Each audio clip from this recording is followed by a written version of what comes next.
What's up, and welcome back to the channel. You were listening to Ninja Knight. This is Real Talk number 2.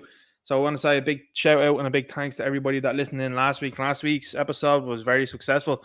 I'm very happy to see that the change in brand, obviously in the name, I suppose as well, with a little bit of a change in the theme song coming in as well. Like the bit of synthwave. I have to say I'm a big fan of synthwave, so I decided to throw that in there. And to be honest with you, I think, as I said, the likes of the channel name and indeed the video name is something that's really important going forward. I mean, that video from last week, so last week's stream is at 2,500 views, which isn't bad. That's not bad. You know, I'd love to hit the 3. That'd be the ideal. And I think on previous streams I had hit 3 before as well. So if we can get this one to 3, that'd be brilliant as well. Big shout out to the mods. First and foremost, want to give them a humongous shout out because of all of the work that they do here this evening and every evening that they're on. And these people, have to be honest with you, big shout out to the mod. There's way too many to count. What I'm going to do is I'm actually going to start writing down the mods that I have. I know Leanne is in here. I know Derek Manis is in here. I know a number of other people are in here, and I'll see them as well as the chat moves along. But this doesn't get going, and it can't keep going unless those people are in here. You know the story with the glowies. You know what the story is. We've seen it over the last couple of weeks as well, with the popularity of this show increasing, with the number of people that are on different social media apps, in particular Twitter, with increasing over there.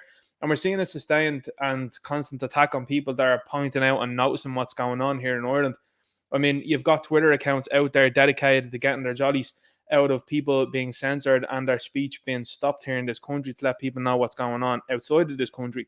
Now, I think what's going on between here and in France, we'll talk and touch on France. Listen, I'll be honest with you, I don't really care about France, but when it links in to what's going on here and the measures that are being taken and are being talked about in France, you can see it's a one-way approach that's been taken across the world. And Ireland and France are the litmus tests for that, because the thing is, an awful lot of people outside of this country, particularly Americans, you know, they have their amendments and they have their First Amendment and their Second Amendment and they believe in it wholeheartedly.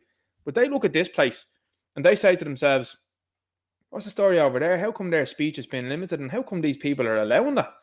And that makes them start to think then, they're like, well, that's what our government are after too. Yeah, you best believe it. That is 100% what they're after. And our government are very clear about it. Some of the links that you're going to see here tonight, and I mean, it's out in the open now, are staggering.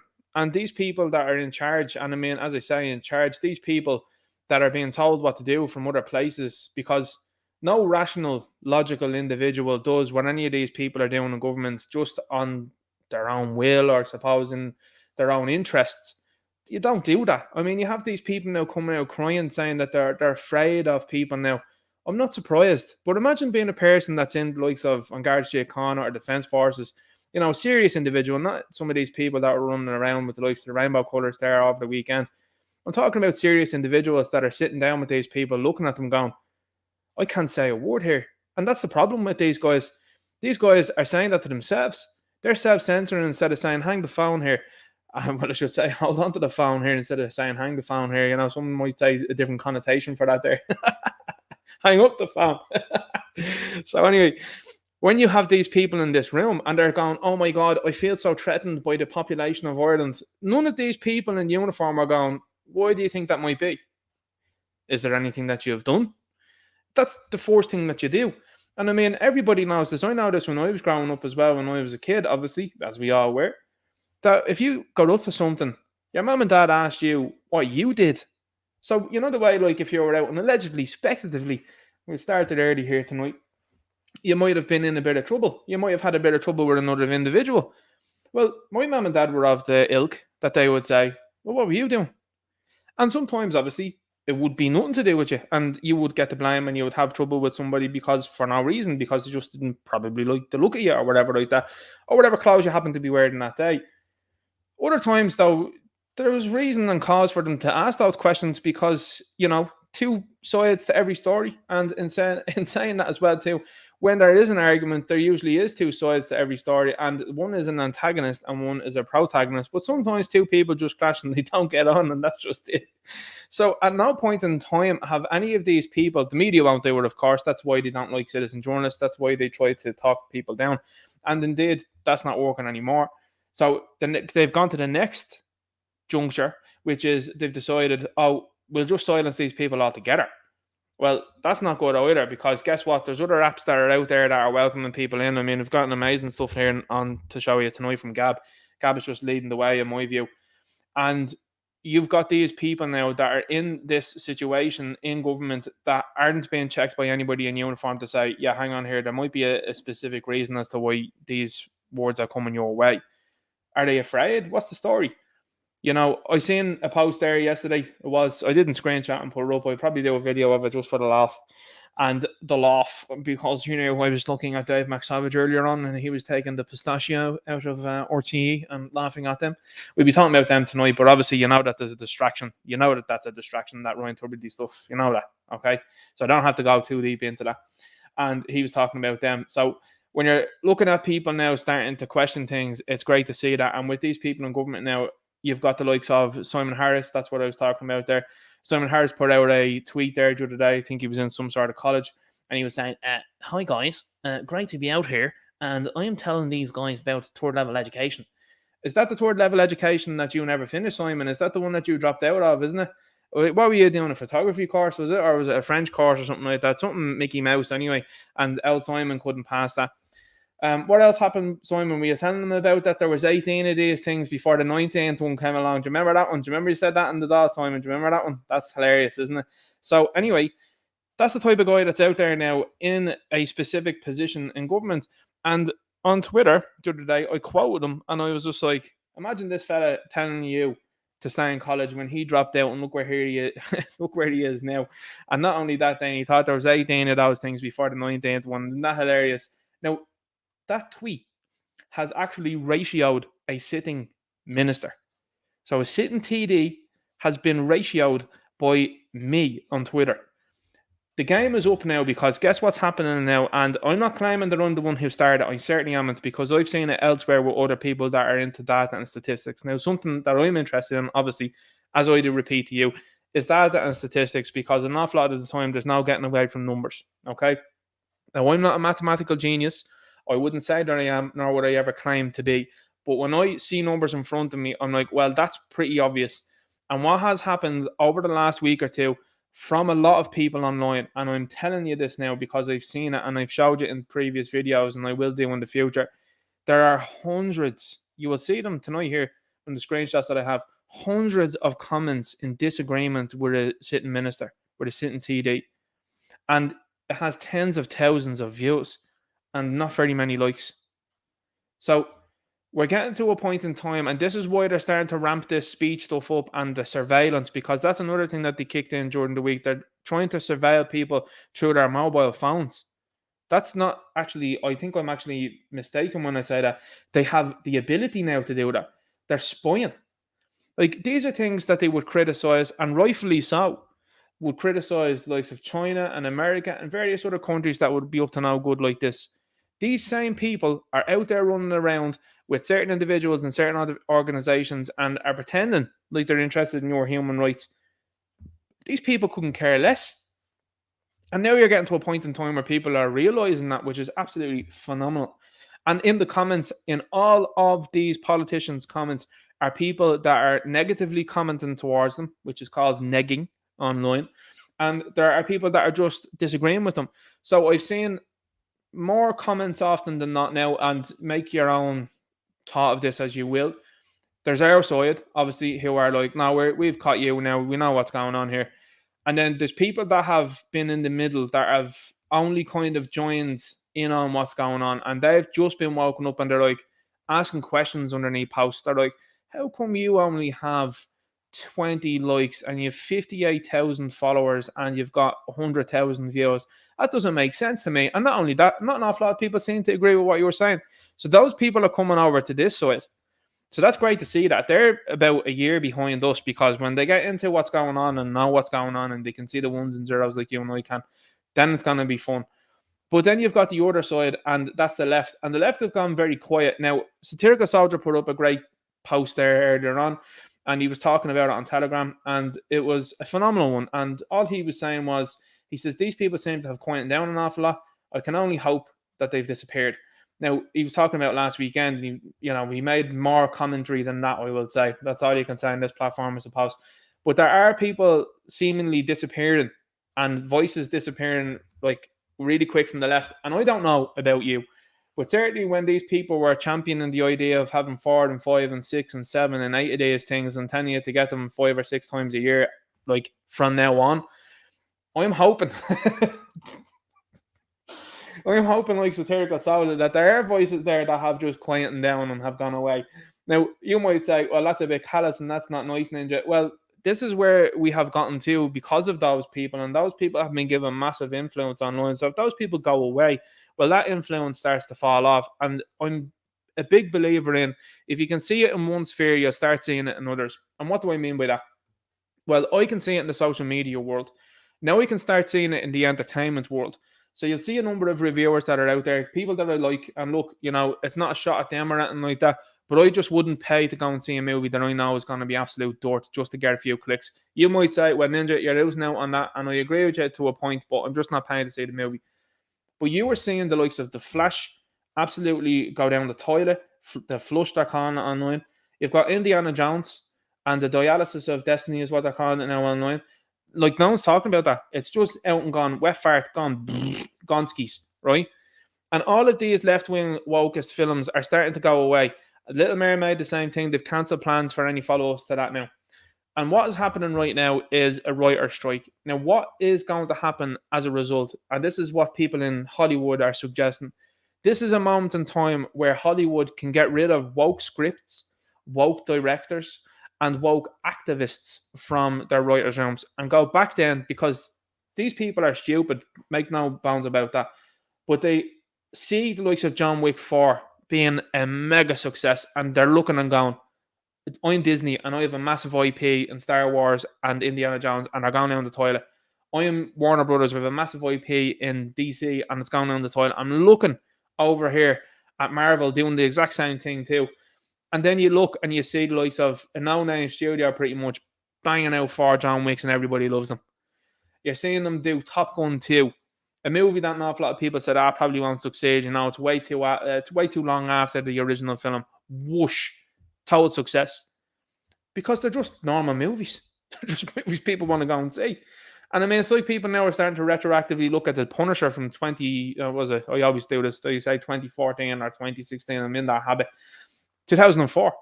That movie now is starting to be looked upon, and specifically in the current trend of movies that are coming out, people are looking at it now and like, oh, that's a masterpiece. People at the time were like, this is awful. Now they're looking back with the current slock we're at being given. Just like, look at that. That's great. So anyway, enough of the entertainment talk. I like to just weave that in and out about what's going on here and let you know how these things are happening in the real world. So we'll be talking about that now in a moment. So first up, you've got us now in Stardom here. We have Grim that says, much love, brother. Thanks very much. Good to see you here, Grim. Good to see you here indeed. We have to have a look now back at the comments. We've got Celtic Cross in here, says forced elbow cuff.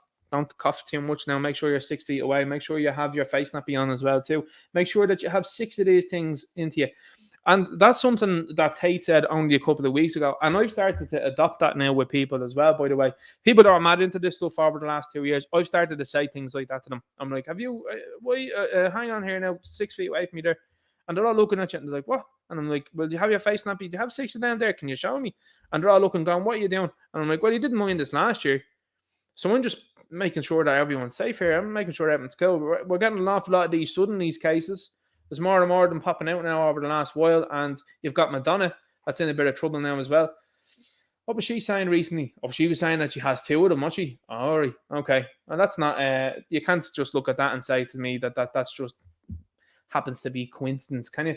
Oh, Ray Liotta, Bob Saget, they're not talking about him either, them either, I should say. He, him, they, them, not talking about Gilbert Gottfried, Shane Warne, not talking about him either. That's weird, isn't it? And there's a numerous amount of other people that I'm probably forgetting now. Sergio Aguero, great lad there turning up at the Champions League final, but are you talking about him, about what happened to him anymore? Not at all. So let's plow on. Thanks, Celtic Cross, for being in here. You provided a good segue into that there. Rob P says, I'm looking forward to this as always. What's going on in France is mental. All by design as well too. There's an awful lot of French coming out now and they're like, we think this might be a civil situation. And you're like, a Captain America one? Okay, right, that's interesting to see. And they're starting to look at it as it is and they're like, seems to be people that are from France and people that are not from France. End of the line, Joe says, let the ninja night drinking gang commence. Swig every single time and allegedly speculatively arises. Air only B1014 forces Algerian skipping France to come to Ireland, Brazilian skipping Portugal to come to Ireland, not our colonies, yet we become inundated with our people. Very true, and also India as well too, and Pakistan and various other places like China as well. The people that are just coming in here hand over fist, and of course, why wouldn't you? Especially when you have the system the way it is. And I like the Danish system. The Danish system is one that's effective, and they have certain areas that are cordoned off for Danish people only. And you've got people that are out there and they're like, what does a Danish person mean? Well, they're ethnically Danish. What does that mean? Well, they're ethnically dangerous and they're Danish and they're white. People freak out. I had that question asked to me there last week or the week before. I think it was someone African was trying to claim that they were Irish, and like, that person's not Irish and they never will be Irish. And there's other people that are like, I can't believe that you said that. What does Irish mean? And I was like, it means to be ethnically Irish and white. And this is a trigger for people. People are like, oh my God. And I'm like, you can't tell me that someone that's just landed in, whether they're fourth generation, whatever they might be, from Nigeria is as Irish as I am. That's not how it works. The same way that if I went to Nigeria, and see, this is where these people stumble and they fall. They don't understand that you're going to come back at them with this sort of rhetoric. Not even rhetoric, but this sort of comment. If I went to Nigeria and claimed to be Nigerian, I'd be laughed out of the place, and rightfully so. If I went to China or I went to Japan and went to those places like China and claimed to be Chinese, I'd be laughed out of the place. If I went to Japan, I would certainly be laughed out of the place. And that's how it is. But in this country and in other Western countries, you're meant to go, oh, no, Kelechi is as Irish as I am. No, that's not how things work. And it's not how they will work in the future. I'm guaranteeing you that. So you get an awful lot of people coming in from different countries. And as I said before, we should be looking at it in this country. If you had a proper border, it should be people that are in there going, okay, right, what skills do you possess? And if the answer is none or very little, well then, sorry, you're not going to be granted entry. It should be done like a nightclub. I don't like the cut of your jib. No, off you go home. And that's before. I would even say that that'd be even before you look at the criminal record. No, am I joking? I'm saying that you should look at the criminal record first, of course, and then you should be looking at what sort of abilities that they have that they can add to this country. I mean, that's common sense, isn't it? But these people don't think that. Dario van Brent says, Ninja Night, hello from the Netherlands, mate. Over from Dublin. Any chance for a shout out, Brian and the Mrs. Claire? Hello, Brian. Hello, Claire. We've ended the line. Giles says, France is the future of Ireland, darker in all ways and more disturbed, so to speak. Frank Barnes said, here's his greetings and salutations. Goby62 says, real talk with Ninja and a bag of cans. It's good to hear that. Frank Barnes says, no feeling of doom and gloom. Let there be a feeling of hope. Absolutely. And see, this is the thing. These people are hoping that you're going to feel down and that they're going to try and capitalize on that. Why do you think, and I know we come back to it and I said it last week and some people didn't agree with me, and that's fine. But why do you think that they're trying to push forward so many celebrities with mental illness? Like, oh, I feel depressed, celebrities. Are you joking me? You're a multi-millionaire. And you're sad. Go away out of that. Like, that's absolute nonsense. Even if you have a couple of 100,000 and you're coming out and you're going, I'm feeling sad, that's nonsense. And it doesn't do anything for anybody. People go, oh, it's highlighting what other people are going through. Well, what are you talking about? And that's what I'm saying to you. They're putting these people out on purpose to tell you that if this person who has multi-millionaire status or who has 100,000, I suppose, status, that, oh, they feel sad, well then what do you feel? That's the psyop that's been played on you. So I'm just letting you know that. And there's people that'll say, yeah, well, I agree with that, Ninja, and there's people that don't, and that's fine. But to me, that's what they are doing. And these things are all subtle, but over time then people start to look at it and they go, oh, I know what you mean. Look at all the streamers, by the way, that are out there, some of the most popular ones that they push forward, and they all have problems. And then you get a guy like Dr. Disrespect, and Dr. Disrespect is doing his thing. He's absolutely phenomenal. And he's hilarious. And of course, at times, he'll say things as well about how to be a man and how it is to be a man. And that's fine. But he's not going out all the time on every single show he goes on and going, well, I feel sad and I'm a multi-millionaire. It doesn't happen. Toby's in here. Toby says, how everyone doing? Toby does a great job on Twitter with the Twitter Space. He's been bringing an awful lot of people together. It's absolutely fantastic. And I can only imagine the amount of people that do listen into that and to be listening with gritted teeth and can't believe that Elon Musk has acquired the company and let people talk about the current state of what's going on in Ireland. So fair play, Toby, is what I would say there. Kevin Dalton says, hello, Ninja and chat. Haven't been on the live and chatting yonks. Good to see you here, man. Eric Abu says, remember the days when Irish people could just take the mickey out of themselves. Miss those days. SGD says, good evening all. Real Soda, or Satirical Soda says, real talk with the Ninja and a bag of cans. Delighted. He's on the bag of cans as well. Emmanuel Godson says, Dia Gwitch McCarja is Brat Lum too. Good to see you here, man. M. Fairley says, hello, Ninja, and everyone. Stirgo Soldier is getting a lot of love in the chat, which is great to see. A lot of people, by the way, just to let you know, if you're in the chat and this is your first time, at Ninja Night gets me attention. It does. I scroll through it and how to see it, and just makes my job easier later on as we go on. Derek Mans will let you know that in the comments, of course. Toby says, at Ninja Night, what's happening in France is the future of Ireland.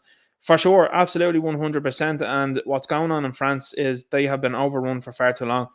George Punt says, if you want to see what Ireland will look like in the near future, look at France. Yeah, not a lot of people here are really agreeing with what's going on here with France. And it does make sense. Mick O'Keefe's in here, says 100. Sheepdog's in here, says good evening, Ninja Night. And all the chat, good to see you here, man. Derek Mann says, Ninja said, allegedly expected to take a drink, folks, if you're playing the drinking game. There's people on cups of tea there. It's Paranormal Channel X there. It's like, I'm on the cup of tea tonight. Good to see you here in that one. Absolutely brilliant. Right. So what we'll do is we'll jump in and I'll show you some of the stuff that I have from this week because I've been spoofing on for long enough there. So yeah, look, I know that I said I wouldn't touch too much on France, but the thing is with France is it is important to look at what's going on over there from the perspective of this is what is in future for us here. You've got a place over around with people that do not share the same morals or principles as you. And then you've got people then that are totally and utterly up to criminal behavior, and it's been just totally disregarded and just being allowed to carry on. There's a picture I'll show you here tonight, and one of the comments that Satirical Soldier made about it, I have to be honest with you, I fully and wholeheartedly agreed with it, and I think that's probably the way most civilizations now should look at things, especially democracy-based ones. Turning into Leo Varadkar here with the amount of A's and matter saying like that. I'm actually disgusted at myself for in 20 minutes. I've said something like 3 A's. So this is Gab. If you're not familiar with this, Gab is a very important place to be. It's a new social media app, and it's one that's going to enshrine free speech. And this is the guy who runs Gab. So this is what he's saying. Gab will not cooperate with Irish government requests to censor Irish users or to dox Irish activists who appear to us to be engaged in conduct which would be lawful in the United States where we are based. So what had happened during the week was people started to see incidents like these be reported. So the Catholic Arena here said, MAP, Ireland's proposed new anti-prayer zones by county. Under legislation to be approved today, some areas will have over 20 places where people will face a fine of $2,500. See, this is what the Irish government is all about. It's about extorting our money. Or 6 months in jail. Now, here's an awful lot of opinions that are starting to gather online. People are looking at the fine and they're laughing at it and they're going, I'll go to jail instead. Now, the last thing the government want to do is they don't want to put you in jail. I know that might seem counterproductive and it might seem counterintuitive and you go, sure, that's worse. They don't want you to go to jail because it would highlight that story. Look at the Enoch Burke situation. That was an absolute headwrecker for them. And it's continuing to be a headwrecker for them because the family are still involved in the legal system with them. And it's a very big problem for them going forward because you best believe this, that's not going away anytime soon. So when they decided to jail that man, and they haven't jailed other people that have been caught doing very nefarious things, that's the very simple way of saying that, very nefarious things haven't been jailed. That's important from you to say it to other people about how ridiculous that situation is, like the likes of Enoch Burke. Look at what they're doing to this guy because he disagreed with a former principal and cast his opinion into the public domain. There are people that are out there, very few of them I will say, because it isn't the majority, that think that Enoch should have just kept his own opinions to himself. Well, that's not the case. And in tandem with what's going on, which is these people trying to normalize things that in the Bible clearly states that these things aren't to be tolerated whatsoever, these people cannot believe that there's someone that's going to stand up to that. And it's important that people do that. And that's why I'm saying to you as well, when you see this sort of stuff of, here's a fine or prison, the last thing that they want to do is put you in prison because you're going to become a household name pretty quickly. And then what happens is then you see Enoch Burke, you see this person, you see that person, you see that person, and it starts to grow then, and the government realised then, and so did the people, because when they had to keep reporting on it, this is a movement now, this is starting to grow, and that is the last thing that they want to do. Because I see it from the online world, insofar as streamers, for example, like you had the incident that went on, this might be a bit over the head for people, but there's a guy called Nick Merckx who's a streamer, and he said in a comment underneath a post, just all he said was, leave the kids alone. That's all he said. And Call of Duty decided to suspend their agreement with him. They decided to cast out his character from the game, the whole lot. Well, what was the result in that? The biggest streamers around the world gathered around Nick Merckx. They said, okay, let's play something else. They played another game, no eyeballs and no money going to Call of Duty. Then they promoted another game, which obviously would be working out for them. And at the same time, then we're making a laugh out of Call of Duty. So who really won in that situation? Well, Nick Merckx did, because he's gathered thousands of more followers, thousands of more subscribers, thousands of more members to his channel, and he has actually gained an audience there. So by Call of Duty doing that and putting him out and trying to put him on blast, he actually won. So this is the same sort of situation you're going to see here. And the fact that they are trying to put prayer zones around these places, look where they're putting them. Now, you know as well as I do as to why they're doing this. National Maternity Hospital, Hollis Street, the Coombe Women and Infants University Hospital, and the Rotunda Hospital. And you've got many others that are around here dotted throughout the country, okay? Now, why are they doing that? Well, you know what people are doing outside these places if they're praying, okay? It's a very clear and obvious thing.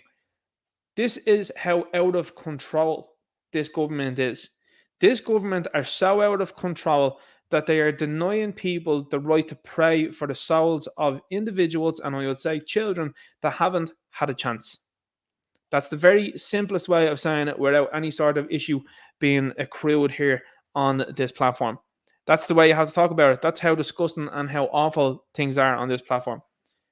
That's the facts of the matter. That's why they don't want people outside these places, because they don't want people that are out there to be able to convince people not to do these type of things.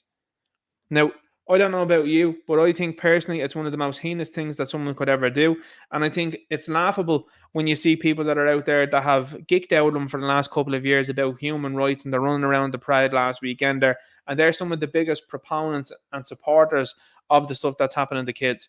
I saw an absolute creep out, and I have the screenshots. I don't know whether to do a video on it or not, to be honest with you, because to be honest, it incensed me.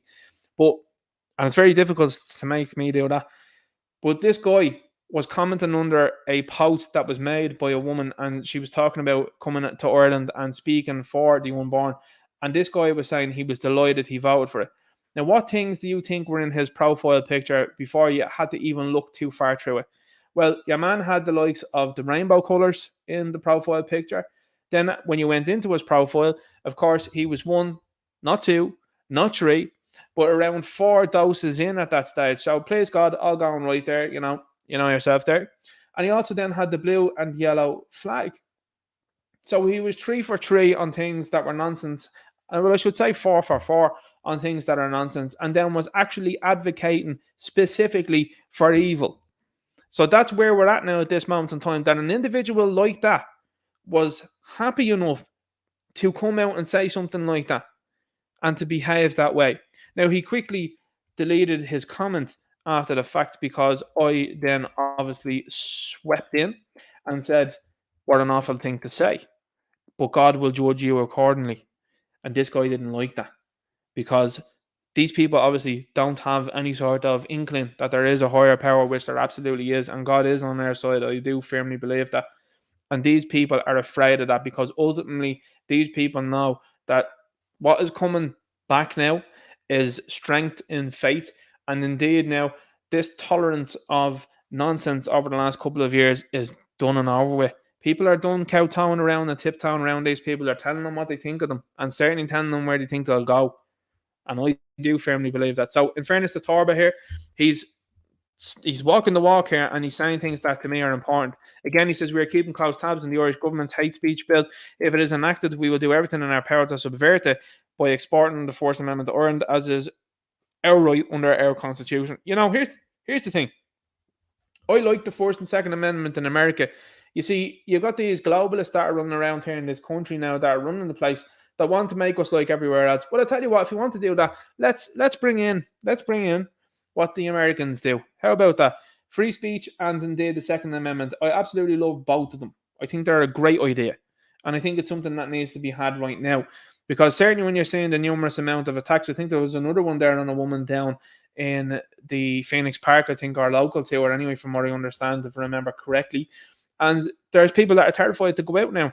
You've got other people that are behaving in certain manners, and they are going to be very sad about how they're going to be dealt with in the future. And here's the thing: a lot of people will look at these things and say, well, if you reported that, these people on the other side of the fence will try and claim that it's hate speech that you're reporting them for, even though that they've gotten up to criminal behaviour. You see, this hate speech nonsense opens itself up to an awful lot of can of worms. So it's going to be interesting to see how things move on from here. Because as I said there, someone was saying it in the previous video that I did on McEntee, and they were saying that, well, what about the lay person? I said, well, the thing is, I said, the moment that the lay person is attacked with any of this sort of stuff, well, they have to look at anything that's to do with, for example, all of this stuff here. Like, to me, is that not hate speech now, trying to ban people from doing that? Does that know what that is? You know what I'm saying? So it's open to interpretation as far as I'm concerned. So people should be looking at that, and especially then as well when all these magazines and these news outlets are trying to call people far right and all that. If you've got a contingent of people together that are like, all right, no, we're not having that, that's hate speech, that is, it's going to put the cat amongst the pigeons then, and they're going to be really, really unhappy with that. So like I said, this is a big game, and we'll see where it goes. Andrew Torba again says, Gab.com refuses to comply with Irish hate speech and anti-prayer zone laws. So he's saying the right things, and I like what he's saying. Hate speech legislation is spreading all over the world as governments seek to call the inevitable reaction to insane egalitarian leftism and naming those who are the primary driving force behind funding it. Now, people will go, well, what's he mean by that? Everybody knows who he's talking about. You only have to look at various people that are in our government and indeed in governments around the world, and who they'll tell you that you need to not be anti to, if you know what I'm saying. Because you just got to look at who is holding the purse strings to an awful lot of these things, and it makes big sense. Not only that then, but have a look at who's been barred out in multiple countries over the years, and you'll start to wonder, and you'll start to kind of see things in a different and new light. Who runs the banking system? Who runs the entertainment industry? Who runs the, how should we put it? The world governments. Who runs them? Now, Hollywood, something that I heard, and recently, it was a recent thing that I saw on the PBD podcast. I would highly recommend that you go over and have a look at that there. The PBD podcast said that originally, I think they used to film movies in New Jersey, and it was moved to Hollywood because of certain people wanted it. Wanted it moved there because it was more favorable to them. Seriously, have a look at it. It's fascinating stuff it is. And what's starting to become more and more prominent now, and this is why a lot of this stuff has been pushed through in various places, because people are starting to realize who is pushing this stuff. And they're realizing very quickly now that these people that are there are like, oops. I said it before about Rumble. Like, they brought in your man Viva Fry, and people are like, oh, it's great to see Viva Fry. And I'm like, hang on here for a second. Let's think about this. What does he support? Who is he following? And then not too long after that, then Rumble was like, you can't have an anti-something video. You know what I'm saying? And you're like, well, that's very specific. And the fact that you can't criticize one people. I mean, Kanye said it himself, didn't he? He said, who was the ones who originated cancel culture? You don't have to look too far anyway. But if you homeschool your kids, they won't fit in with society. Correct. It's a brilliant meme. I love it. Torba put this out then as well. So we'll just touch on France a little bit here. Then more on the riots in France. We are in the early stages of a Captain America. That's obvious. It's that one to do with their what people look like. And we can clearly see that it's a certain issue. We see what forces are involved. We need someone determined and firm. The problem, above all, is the number of people that are not from the shores. Well, as you can see here, this guy is quintessentially French looking, but of course you're being told that Paul Pogba is the quintessential Frenchman. You're being told that Kylian Mbappe is the quintessential Frenchman. Now, I don't know about you, and I felt this way as well too when I was watching the World Cup, and an awful lot of French people did too. They were like, well, if these guys play for their actual home nations, those home nations that are from the continent of Africa will probably do very well, and they'd probably be making up a larger majority of the finalists. Of course, people are out there that are in the world of sport that are on the woke side are like, what are you talking about? France are doing a great job. And it's like, well, when you look at them, do you really reference them as being France? I seen a picture there, I think at the last World Cup, and it had the actual flags that these guys should be representing. And I think all but, was it two fellas, I think, on the French side? I think probably I think there's even questions. I was going to say Giroud there, but I think there's questions around him. Isn't he Spanish or something like that? I think I read that somewhere. He did. And Loris, I think he's definitely French. But like the rest of them, like I think they're one generation. Like their parents aren't from France; they're from elsewhere, and yet they're playing for France. Now I know what people say. Well, that's it's a powerhouse country now. Super, great. That's fantastic. Well, that's what Ireland's going to look like in the next 20 odd years. That's why they're starting to psyop people already. People, I had this in the comments not too long ago with people. People were talking about the likes of Paul McGrath and Phil Linney. Two guys, right, that their dads, were they involved? Were they involved at all? And yet then oh yeah, we're claiming them as our own. Super, okay, that's great. That's fantastic, it is. But how many people there again with the psyop, and it's like this, I come back to it, and I'm very consistent when I say this. Aidan McGeady should never have kicked the ball for Ireland. I think these people are like him. I don't think he was I don't think involved as other people that would have been. You look at the likes of Wes Houlihan. That's a guy to me that would have been a better player. Anyway, football talk aside, you're going to start seeing the likes of what's your man's name? Ogbenny, is it? And the likes of Ida and stuff like that. These guys, oh, but Ida was born in Cork. Yeah, okay, that's cool, yeah. But is he not taking the spot in someone else? You know what I'm saying? And that's a guy that's very low quality as well. So you telling me you can't find a young lad that's Irish from the likes of the League of Ireland? So you telling me you can't do that? And why not? Because the likes of your Jill Brawlers and your San Marinos, that's what they do. And to be fair to them, they've had the odd good result, haven't they? People get trapped with that sort of stuff. They're like, oh, we want to be like France. And it's like, no, you don't. Because then you're looking at a team then that don't represent you at all. Madness. Torbett puts this out here. Gab will not be removing any content that is protected by the First Amendment or doxing users on behalf of the French government. So this clause put this out. Now, this is how you know this is all coordinated, by the way, and they're being told this from up and above. Why is that happening? Well, I told you before that Ireland had become a lightning rod ahead for the world, and the world had been looking at Ireland, and it is looking at Ireland. I mean, when you have prominent voices like Elon and Jordan Peterson weighing in on what's going on in Ireland, that's a lightning rod, and that's an issue because these guys that are on the other side of it, like the likes of Elon Musk and Jordan Peterson, whatever you might think of Jordan Peterson, but certainly Elon Musk, when you're on the opposite side of it and you're talking about these things, these people are trying to shove this in as much as possible because they're like, oh, look at this now. There's actual dissent in a country. And how do we stymie that dissent really quickly so that no other people out there are starting to get ideas? We'll slap this on them.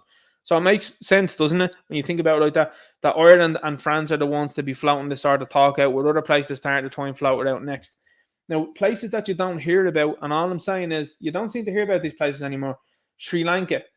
You don't seem to hear about Sri Lanka anymore. You don't seem to hear about Afghanistan anymore. Why is that? How come we don't hear about those two countries? Those two countries, they wanted to talk about them all the time. We don't talk about them anymore. Why is that? I wonder what went on there. Anyway, Macron blames social networks for riots in France, says authorities will take steps to remove sensitive content and to identify those who call for disorder on the platforms. So that's an interesting way to go about it. It's a cleverer way of going about it than what McEntee decided to do. Because he's trying to... So you see, this is the thing. Okay, I'm talking my head of myself there. I'm trying to think 15 steps ahead. When I said beforehand, when you catch more bees with honey than you do with vinegar, this is why. He's able to go to the de facto, let's ban the speech around the place and let's get the police involved because people are becoming militant. For whatever reason, okay, when you look at it, whatever reason you look at it, on either side, they're now trying to stop people having information online. That's the bottom line, okay? And I know people in there get antsy about these things. And like I said before, there does be glowies that listen in and there does be glowies that to be commenting in the chat. So don't pay any attention to it. And I know that there was people there recently on the last video that were saying to me, oh, Ninja, what about this, that, and the other? And respectfully, peacefully is not cutting it. Respectfully, peacefully, lawfully is cutting it. And it's the way to go. Because what is happening is there's a growing movement and a growing dissatisfaction amongst the Irish people. And again, when these people push to such extreme measures, the most illogical person has to sit down and go, that doesn't make any sense. They want to stop people from talking because people are pointing out and peacefully protesting these things. On the flip side, when you look at France, you have people that are sort of in the middle going, yeah, no, they probably should do that because people are causing ructions around the place. You see what I'm saying? And all I'm saying is, whatever you might think and whatever I might think is completely different to an awful lot of normies that are out there. You got a lot of normies that are turning up to these protests that are talking about people being just shoved into their areas. You got an awful lot of normies now that are challenging politicians at their doors. And what I'm saying is, when the politician knocks at this person's door, there are people challenging them. There are people challenging the politician in the street.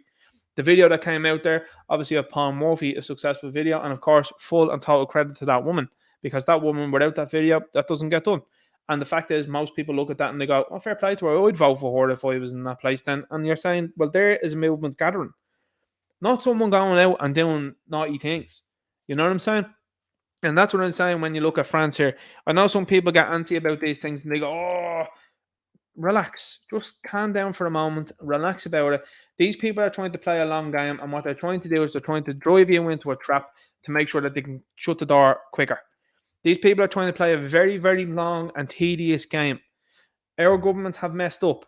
They have decided to try and ram this stuff through, and at the same time, they decided to dangle the carrot in front of many people and say, "Look what Ryan Tubridy was doing." Don't mind what Ryan Tubridy was doing. Everybody knows that RTE is an absolute scandal, and it's a scandalous network, in my humble opinion. Everybody knows that most mainstream news outlets that are around here don't be telling you not half of the things that you need to know. And a lot of videos that I post up here, people are like, "I didn't even know that went on." Of course, because it's been dictated to you what you should look at and what you should think. And I am my own person. I'm one person, and I can only choreograph so much here as well. I'd love to show you everything that I'm looking at, but I can't because I can only show you certain things. And obviously, when I'm talking through them, that's the point. And I have to choose these topics that are going to be important and liked by people. And obviously, I'll weave in the entertainment pieces as well too for my own amusement. But this is what I'm saying to you ultimately. Going down that route of not a good idea. Look at the shame, for example, that was on the faces of Garda Síochána in Galway not too long ago. I think it was 2 streams ago that I did that. And they had the heads down, they were looking down, they were looking away, they couldn't face the people. That is way more, what will I say? That was way more memorable and way more impactful than anybody going out there and having an argy-bargy with some media in a riot gear. I'm telling you. Because those fellas have to go home and have to look at whoever's at home and have to think about that. Because here's the long and short of it. If you go out and you get involved in argy-bargy with people, they're going to only remember and think about the argy-bargy. They're not going to think about the words that were said. And that's what's important about people turning up to protest and speaking to Gardaí. It's what's important about people turning up. I seen a brilliant video there yesterday, someone questioning Willie O'Dea, and Willie O'Dea had the head down and he was running. The lad, I thought, was always fit to be more of a jockey than he ever was a politician because of the size of him. Well, I tell you, he probably could have put Mo Farah under a bit of pressure with the sprinting he was doing along the street. And a lot of these politicians are the same, put their heads down and they walk on. But what's impactful is the video and indeed the questions that are being aimed at them by people. They're rational, logical questions that make sense. And when that happens, then it wakes more people up then than doing what's going on in France, for example. Now, your opinion might vary, your opinion might differ, and that is your opinion. But to me, I think it's more, as I said, it's more imperative that you attract bees with honey than you do with vinegar. And I think that that is the way that things are going. Everybody looks at this thing that's going on here with McEntee and thinks it's shambolic. They think it's disgraceful. And they're looking at the complete and utter downfall of this country at the behest of these people that have been pushed into these positions and are doing nonsensical things. Crime totally has risen in violent offences here in this country, and they're more interested about hurty words and hurty fifis. That's how you know that there's an impact being made. They are scrambling and panicked about what people are talking about more so than actual criminality and criminal behaviour. Do you know what I'm saying? So the criminal behaviour to them means nothing. They don't worry about that. They're not worrying about the violence or anything like that at all, because it's going to be dealt with in middle class areas. And these people are interested in the middle class going away. Because what do you not have when you haven't got a middle class? You don't have people to keep happy. And what you'd say to me, what do you mean by that, Ninja? Well, you'll have the haves and the have-nots. That's what will happen. And that's what they are aiming for. They are aiming for you to have nothing so that you can't even make a claim about what's going on. That's the idea. And that is communism in a nutshell. You see it in countries like China, for example. You're seeing it now being more and more talked about coming from Cuba. There was a video I saw yesterday, and it's nothing new that I haven't seen, because I've seen these videos before, and I have friends that have gone to Cuba, and they've said that's absolutely unbelievable. There's one aisle, or one entrance, I should say, that people go into if you're a foreigner, and you can go into another one if you're a Cuban. And they said that they went into the Cuban one by mistake, walked in, and their shelves were bare. But then they walked back out and walked back into the foreign section, and they were like, "Oh, these things are full." They were like, "What's going on here?" Well, the Cuban people are under a seriously bad regime, and that's what they have to deal with. They have to deal with these people that are up to no good, and now their shelves are just stuffed with the basics. I remember I was talking to a guy, and a number of them, by the way, from Venezuela, and these guys talked about how bad Venezuela was. You couldn't afford the likes of toilet roll. That's a basic need. Now, people might say, well, that's a bit out there, Ninja. And this is how they're going to try and spin these things. Well, Ninja, you don't totally need toilet roll. But in a civilized democracy and world, of course, that's a necessity and something that you don't even have to think about. But these Venezuelan people were thinking about that. They were like, oh, it's great to have toilet roll. And I'm looking at them like, that's amazing. Like, that's how these people think because of what they were under. And these are countries that don't get talked about not nearly enough. Moving on. You've got Disclosed TV. Just in, Brazil's electoral court has voted to ban Jair Bolsonaro from seeking public office until 2030. So they banned this man for 7 years. Now, what is the plan? 2030, isn't it? So by then they're trying to just destroy the place so much then that by 2030 it's going to be a no-go. Now, my opinion is this. When what happened in Brazil happened, and everybody knows what happened there, because it's the same thing that happened in America and the same thing that happened in France. And most likely the same thing that happened in most countries around the world. I thought the one place on earth where that wouldn't have happened was probably Brazil, because I was like, this still has a bit of a history. But ultimately decided to leg it. So like them all, and this is the thing, you can't put too much weight in any politician. And I mean, look, as I said to you before, I like what Donald has been saying over the last few years. I like what Ron has been saying over the last few years. But then you see some of the stuff that they're saying even recently, and I suppose by extension, should say, turning into Varga here, can't get the words together. By extension, you're saying what Donald Trump's son is saying there recently about someone that said naughty things not too long ago about certain people. Certain people you can't criticize. That's a weird one, isn't it? But this guy was out there and he was talking about, this is the junior, was talking about how naughty this guy was for saying these things. And you're like, well, that just backs up what the guy in Russia was saying. The guy in Russia was saying that they're all part of one club. Well, it seems so. Because it seems like the same people that are pulling the same strings. And I mean, you look at the Daily Wire, for example, right? I like what they're doing over there. But it's still Ben Shapiro. Do you know what I mean? Everybody knows there what's going on there. And he's just on one side of the fence, and someone else is on another side of the fence, and they're still just puppeting both sides. So it's no difference. So this is just letting you know that democracy, where was the articles about this? Where was the articles that were talking about how Brazil now is basically a dictatorship? Is that not a dictatorship there where they're actually banning a guy from seeking? He's only seeking public office. He's not even getting in. He's going to try and get it. Banned for 7 years. How?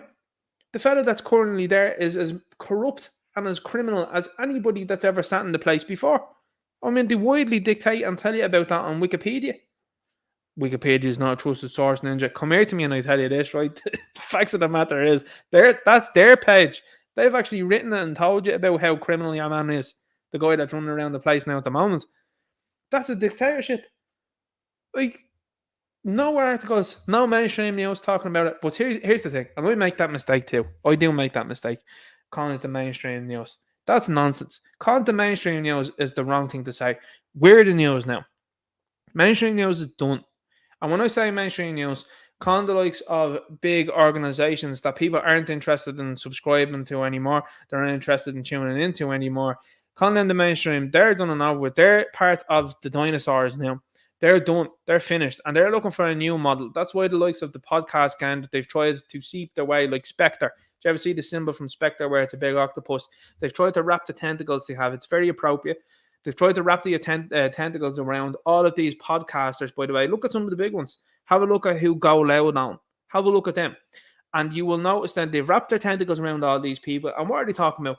Frivolous nonsense. They're not talking about anything like this. And that's what you get when you have independence. And these people don't like independence. Now, I seen the PBD podcast last week, and they had a certain individual on it called Alex, and he was talking all sorts of things that have now come to be true. And he was talking about it in the early 90s, he was talking about in the early 2000s, and all of the stuff that he has said has come true. And he was making some very interesting comments as well, too, about people and how an awful lot of these individuals, as he said, they're bar off, he says, but they're bar off to a point, he says, that there's no going back. And I was amazed at that because I was looking at it and I was saying to myself, there is 100% celebrities out there. And he was talking about how people, it's a fascinating stream. I honest to God would highly encourage you to watch it. It's fascinating. And he was talking about just the one story that, because I knew most of the other ones that he was talking about because I've listened to him for a very long time. But he was talking about one where he said celebrities, he says, when they go to a certain place, they might be at a party, he says, in a building. We'll just say a building in Canada or somewhere like that. He says, and because they're at this party, he says, well, they're in the building, he says, when something else untoward is going on. He says, now that celebrity's implicated because they're in that building. He says, that's how wild this thing is. And he says, that's how celebrities are being captured. So when you see a celebrity out there that's totally throwing the career down the toilet and they can't understand why people are pushing back against them, and they are saying things that don't make any sense at all. That's, as he said, 9 times out of 10 as to why they're doing that. So, Brazil, is that not a dictatorship now? Is that not against freedom? Is that not against democracy?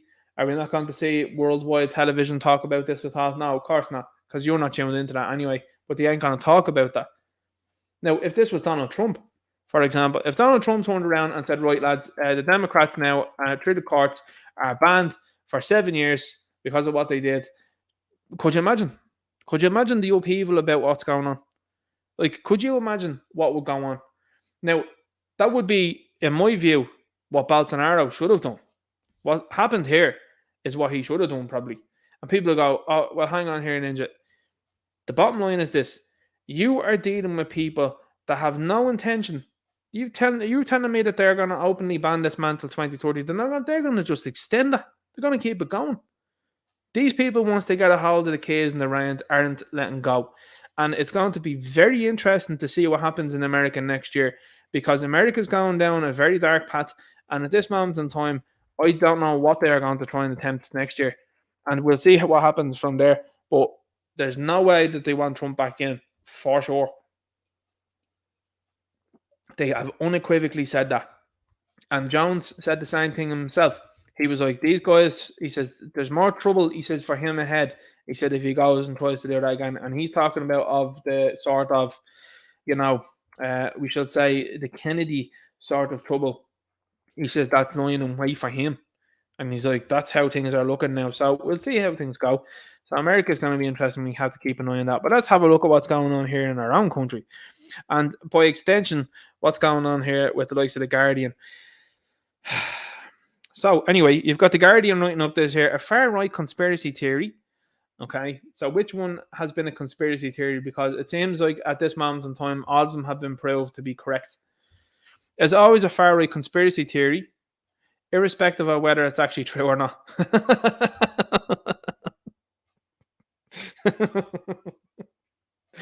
If it's true, it's still a conspiracy theory. And that's exactly the type of rhetoric that you get from people. Droids, you're dealing with droids, you are, over the last few years. You tell people about the case of the sun who's gone through the roof and the causation of that, and what you would assume is the causation of that. It's like, look, you know yourself when you're going to the gym, okay?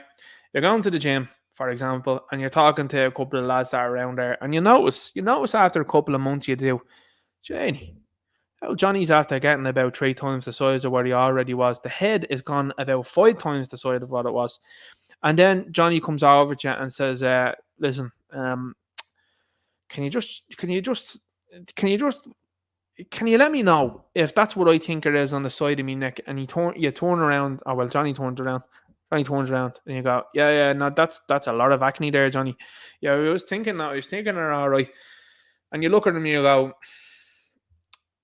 is there anything that you might have taken, Johnny? And Johnny's looking at you and he's starting to look at the floor there now, and you know what's coming next. And he's like, well, yeah. Okay, so did you have acne before that, Johnny? Well, no. So could you imagine that the causation of that was probably what you've taken now to be 3 times the size of what you normally wear? The head is 5 times now, but you're just three, so it looks a bit disproportionate now, Johnny. But do you think that that might have been a bit of a causation there? And he's going, yeah. Even medical professionals that are still running around out there that are like, no, there's no causation between an increase in the suddenlies. There's no causation between cancer rates going through the roof. There's no causation between heart related illnesses going through the roof either. No causation in that at all. Are you serious? And it's like, I was looking at the Joe Rogan podcast there that's on Spotify, and I told you about that one, the 1995 one with Kennedy, and I have to be honest with you, it's a fantastic one. Have a look at it. And it was one of the things that he said to Kennedy, and I know people will have their differences with Kennedy, and I know that, I understand that. But it was one of the things he said to him was, what, like, how do you go around with all of this knowledge? And he was saying, yeah, well, he says, well, look, he says, when you're in this game and you're in this on the side of it, he says, your worldview is shattered. It's changed. He says, because he says, where beforehand, he says, you would have trusted all of these people beforehand, medical professionals, doctors, etc., scientists, and all that, unequivocally. He says, now you're just looking, you go, well, I don't know who's doing what, and it was decent. So that's why it's important to find a good GP, someone that's a sound individual, and not only that, then whether they do know what's going on or not is a good one. You know what I'm saying? But when your worldview has changed, it is difficult for others to then conceive that. And that's what Kennedy was saying. He was like, people out there, he says, some of them don't want to know. He's like, and that's fair enough, and that's their prerogative, he says. But when they're actively trying to stop you from going, here, look what's going on, and it's detrimental for them, he's like, I don't understand that. And neither do I. And he was talking about a Greek story. I can't remember the name of it now off the top of my head. But the Greek story was phenomenal. It was, and it was about a man pushing. I can't think of the name. Someone remind me in the chat where it was about a man that was pushing a boulder up a hill and just basically would never get to the top of the hill. Was the point of the story? Not Ephesus, not Echelus. No, I can't think of the name, but someone might say it to me in the chat there. But anyway, he was talking about that, and he says that's what it's like. He says to go around with this information, and I said, it's funny enough. I said that's what it is like, but it is important to keep pointing out things like this. This woman is agreeing with the idea that, yeah, things that can be said can be true. And that's how polarizing things have gotten. Polarizing figures that have come forward, particularly in America, and a lot of people define themselves by that now. Like, people don't know what way to talk to you when you're like, oh, no, I like Kennedy. I like what he's saying. He's saying things. What's he talking about? He's talking about the increase there on autism, is he? Yeah, that's something I've been asking about as well too. And he's pointing there to, what was it, 1 in 100,000 was it, or 1 in 10,000? It's down to 1 in 37 now in America. It's getting to that sort of stage here as well too, isn't it, folks? I mean, I was talking only to the outlet not too long ago, and I was like, did you know anybody with any of this sort of stuff? And he's like, no. And you talk to other people that are of the same age, and they go, they must have just hidden all those people away. I'm like, all of those people? Not one person? You've not seen one person? And they're like, no. And I was like, but that doesn't make sense, because it's becoming more and more common. How is that? So anyway, this person is going, it's a conspiracy theory, but it might be right, but still it's a conspiracy theory no matter what. In fact, the more true it is, the more of a far right conspiracy theory it is. That's what the Settled Science TM says anyway. I love this. I absolutely love this. Anyway, moving on to this here, something I don't love is this sort of nonsense here. I'm trying to Sisyphus is what they were saying. Sisyphus. Yeah, that was the people are talking about Atlas and the Opidius. No, it's not. It's Sisyphus. Yeah, that's the name. I remember it now. Okay, so obviously, as you can see here, now I was going to put out a tweet during the week, and sometimes you project things into the universe, don't you? And for Edgar, before I'll even say this, I was going to say on Twitter, now we mean there's people that say you're full of it, Ninja Knight. I suppose you're right. But I was going to say, in the next 5 to 10 months, maybe even a year, they will label the Irish flag as far right. They will label the tricolour as far right. Now, it wasn't quite that comment, but it was certainly a comment from Vradgar that was of the nature of, paraphrasing here, people are using the flag in a militant way, which is ironic because the defence forces wear it, don't they? Yeah, that's ironic, that one. And people are using it in small circles that are weaponizing the Irish flag. Oh. Now, you might say to me, Ninja Knight, that's the Irish flag there. And I'll say, no, That's the Ivory Coast flag. Clearly, these people that are here are more interested, as you can see here, with the blue and yellow flag, obviously, because that's part of the course now at the moment. The Ivory Coast flag over here. And then you've got this rainbow stuff here. Now, what I don't see here now, and I have to be saying this now, I'm very shocked to not see it. I don't see the Doubtfire flag triangled in here. I don't see the black and brown stripes that have been added. I mean, guys, you're not up to date here. That's not very woke of you. That's not very compassionate of you not to have those groups included. Is this a far right gathering here or something like that? What's going on here? You know, this country, by the way, has what's called the Azov regiments in its employment, and those guys running around, they use flags there from 1930s, 1940s Germany. What do you think about that?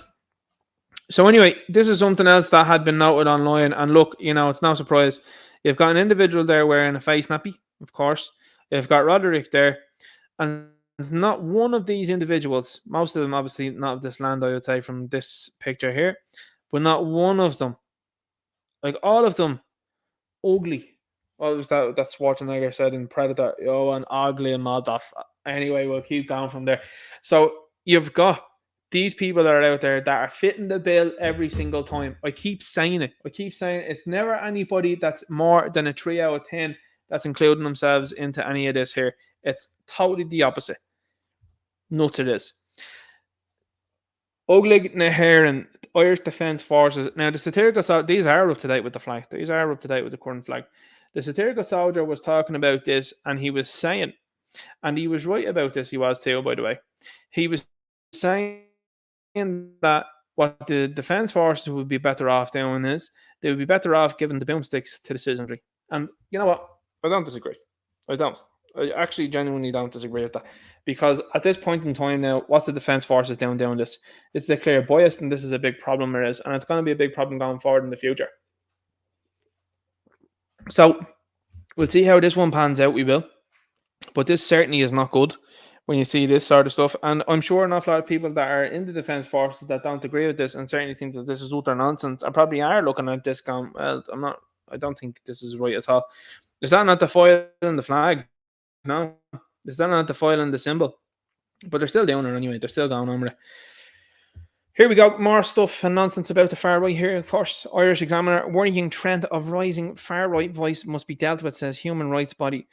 Worrying trend of rising far right voice must be dealt with, says Human Rights Body. Now, as you can see here as well, too, and I mean, key 10, you lads, never more than a 4 out of 10. I mean, this, alleged woman here, yikes. But what did we get to find out here? Oh, look at this. Social Democrat. Sinead Gibney. I'm delighted to introduce myself as a Social Democrat representative for the Dunleary constituency. As a party, we haven't been an option for you in Dunleary before, so I'm visiting your neighbourhood to let you know that we're here, we're active, and I'll be looking for your support. So Social Democrat, yet again, involved in nonsense, talking absolute trash. And as you can understand, this is what's been LARPed as the media here in this country.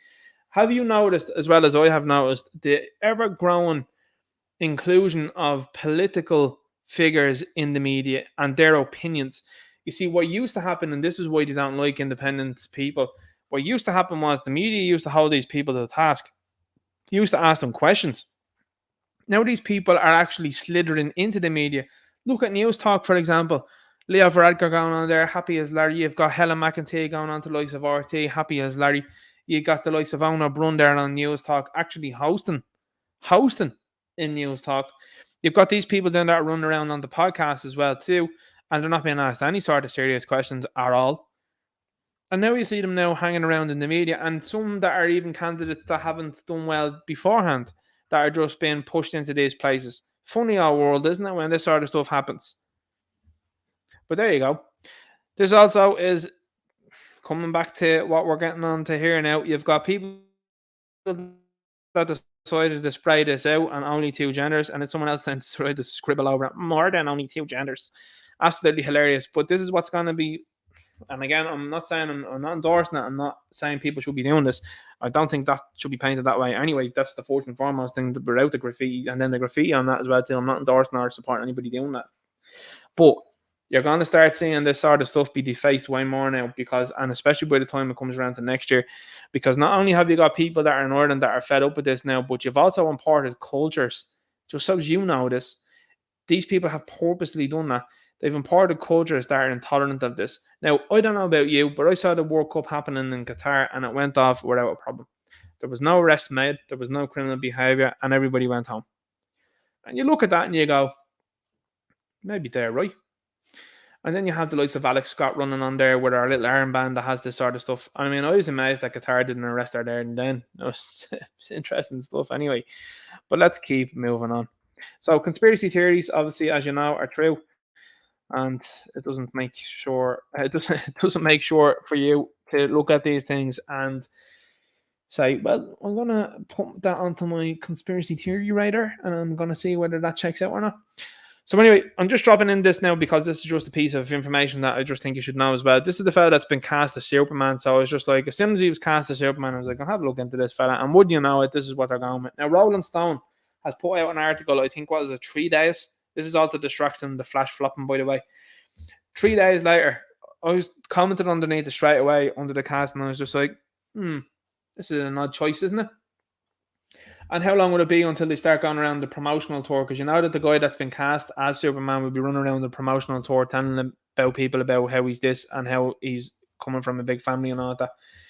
Yeah, it wasn't long because Rolling Stone, something like 2 days later, were like, by the way, this guy is, it's very important that he's playing Superman and the fact that he is, So when you go looking down through all of this sort of stuff, stage actor, is not elected. Was it selected, not elected, isn't it? Described himself as such and is from a prominent family.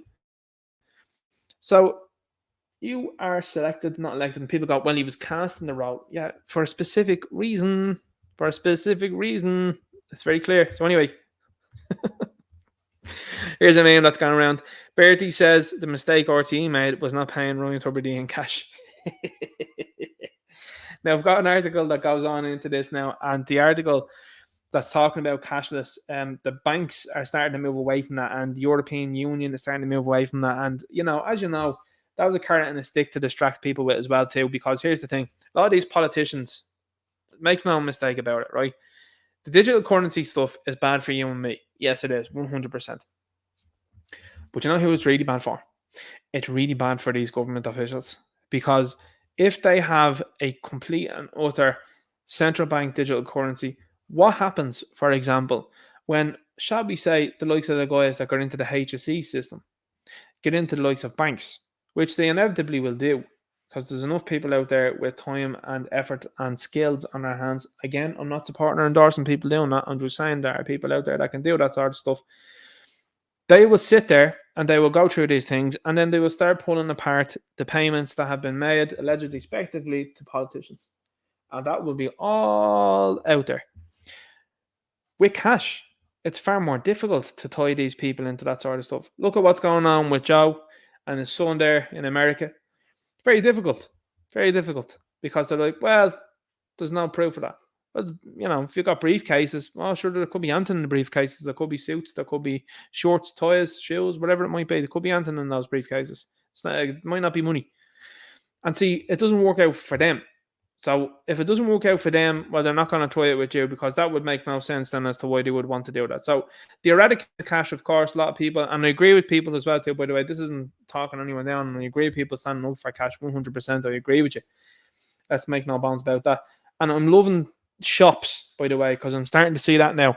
I'm starting to see shops start to post on their counters and in their front doors about the percentage that they get, which is 100% of the money that you give them is given to them, and 0% goes towards a bank.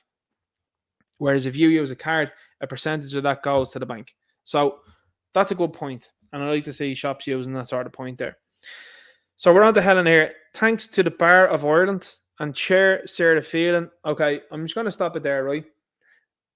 It's becoming more apparent to people now that women, and leftist women in particular in politics, are a bad combination.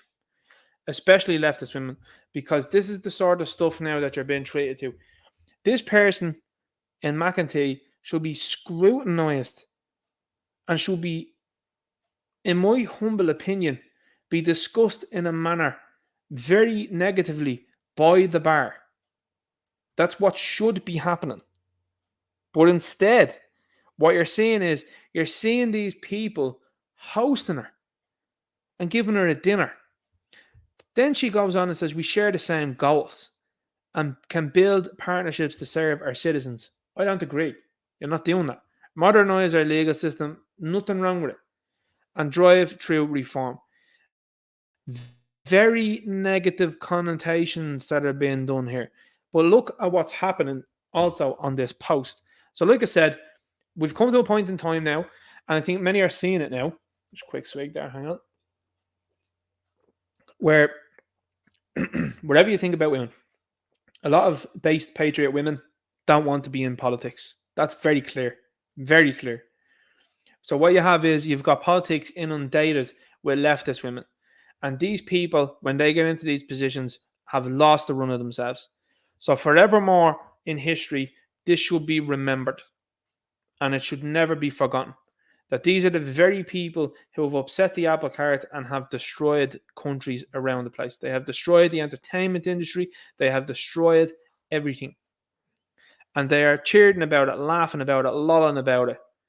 Now, the important thing to note, because of the likes of Twitter, is this. McEntee possesses over, 58,000 followers, I think I said in the last video. 49.4k views. This is the important thing about what Elon has done. Elon has shown how many people have seen these tweets, which then hammers home how many people actually dislike all of the people that have been included here. 83 likes. You're after being swarmed in the comments here again. 400 comments. And I'm guaranteeing you that they weren't positive. None of them positive. So 400 comments here. You've been ratioed again.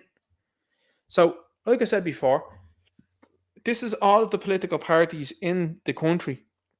And when I say that in the government, I'm not talking about any of the ones that have started up or anything that are actually standing for patriotism and nationalism. I'm talking about the ones in the government. They have unanimously gone with this here. They try and blame the Greens. The Greens are try and blame Fine Gael. Fine Gael try and blame Fianna Fáil. Fianna Fáil try and blame the Greens. And it's a vicious circle. They're all in it together. Okay? And the bar now have decided to cast their lot in. And listen, when you go onto the bar's page, they have the nonsense, multicolored nonsense in the profile picture. So that is... Salty said it a while ago, and I was looking at Salty, and Salty said it, and he made a very astute observation. The rainbow stuff is like the pirate flag of old. It is marking a territory to go, we've captured this is ours, and this is signaling around to everybody else that this is now pirate territory. That's what it is. It's the complete opposite. It's the inverse of the pirate flag. Is it not? And that's what they're doing. They're signaling around the place. This is why they can't bully the likes of the Gulf states. And this is why the Gulf states irritate them, because those places are going, no, won't be having that here. Won't be doing that. Same with Russia. No, we won't be doing that here. We're not having any of that. Family values, not doing any of that. And if you want to do any of that stuff, off you go. Get out. So that's how they signal to each other. And the other word as well, too, as I said to you beforehand, is solidarity. When you see the word solidarity, that is signals. Signals are being sent there. So you've got this here then as well, and this happened during the week. So this is basically the surveillance of people here. Okay, so this is a massive news story that, of course, you've been distracted with turbidity nonsense to turn you off this. And this, to me, is something that you should and 100% be interested in, because this is a very, very dark day in Ireland. 3 days ago, this was enacted without much attention of it at all. The Department of Justice put this out here. The Minister for Justice, Helen McEntee, obtains High Court order requiring the retention of data for state security. So the state security is now these people starting to panic. The High Court order requiring the retention of certain data for a period of 12 months is necessary for safeguarding the security of the state. Not for the average person, though, who has said, hey, guys, I think you have an open border problem here. I think you would like to shut the border and start vetting people that come in. Instead, people like her there were calling you a racist. They were calling you a bigot. They were calling you far right for noticing all that sort of stuff there. And now they're like, security of the state. Oh, so your security is paramount to you. It's very important to you. But when it comes to the security of the normal person, they're the bigot and a far right racist, are they? Well, that's just not going to work out. And this is what I said to you beforehand about catching more bees with honey than you do with vinegar. I consulted with the Garda Commissioner before making this application, which was needed due to serious and genuine threats. You have not posted one genuine threat. Not one. All these people that love to be on social media, and these people love getting a bit of attention. They haven't posted one receipt of a threat that has been received by them. Not one. Not one. Now, me on the other hand, I've made videos of people saying things towards me. Now, obviously never a threat or anything like that, but certainly out there stuff. I've made videos of them. And I've showed it on live stream as well too. I got one EJ that was commenting towards me. It was in an Instagram DM about how that what happened with St. George and Machete was an ism problem here in Ireland. And I was like, well, if it is that way, why do you not just leave the country? So, and I was trying to just go at it again and again. And I was like, but you're missing the point here. If you're not happy here, you can leave. And that's what I can do. I can put that up on a video. So why can't this person, with all the sophisticated technology that she possesses and all the people that are around her and all that, how come none of them can put any of that stuff up? And even if they did, and I know what people are going to say in the chat, and even if they did, who would believe it? Because these are career lawyers that tell lies all of the time. And what you've now seen under here, by the way, is what's called a community note here on Twitter. And a community note here on Twitter is letting people know, look what's going on with this person over here. They are able to fact check. Now, I mean really fact check, because there are certain abilities to be done on Twitter with a blue check mark, and to be used, I should say, on Twitter with a blue check mark. And it is to put into question what some of these prominent accounts are saying. So this person has been checked on Twitter, and this is what they said. There is no clear evidence presented regarding the minister's request, which is why this issue is a controversy given the broad scoping surveillance power sought by the minister. And we move on here. It is questioned to the point of a national newspaper seeking further details, and the independent.ie. So 317,000 views, by the way. That's on the post here from Helen, just so you know. 112 likes and 504 comments. And probably a load of quote tweets. They're absolutely laying into this nonsense. This is state surveillance. This is what they tell you about when they're talking about North Korea and China and all that. Retaining data for 12 months. I wouldn't trust these people with crossing the street, let alone with data. Not with the amount of things and scandals that you've been seeing over the last while. They've made it clear as well to themselves. They've decided to go down this route, by the way, of talking about all the scandals that have involved on Garda Síochána. They've done that. They pushed it out through the media. And they're thinking that it's a good idea to say all these things and do all these things. So, at this stage of the game, Ireland is no better than China. And this is some of the most heinous things that we've ever seen. Pushing through hate speech laws, and are now telling you as an Irish citizen that they're going to be watching and retaining your data. Where's that energy for people that are coming into the country illegally? Zero. Where's that energy when it comes to holding themselves accountable? Because here's the thing. If the Gardaí are retaining the data on people here in this country, surely they're retaining the data on the likes of politicians. Now, if they're up to no good, should the Gardaí not be investigating that then? You see what I'm saying? So if they decide to turn it around on the layperson yet again, the same thing is going to apply. The layperson's going to go, well, what about what they're doing over there? I mean, if you were in Garda Síochána now, and I suppose if you're on the wavelength of what's been going on, surely you would be looking at what sort of stuff, if you have the data of people, surely you'd be looking at the data of the likes of Luke O'Neill. What's he been up to? Who has he been in touch with? What about Helen? Who's she been in touch with? Are any of these people been in touch with Klaus and the foreman? What's the story there? How come these people are all making these radical decisions? And this decision is a decision now of panic, by the way. It's not power. Like, people mix that up and they think, oh my God, this is unbelievable. This is a panic move being made by these people because they've lost the plot. They have lost the persuasion that they used to have through the likes of the media, and they themselves have contributed to that themselves. You see, the thing with RTE, by the way, is the way that they want to move towards things with RTE is they want to make it a tax that you have to pay and that you have to keep funding nonsense.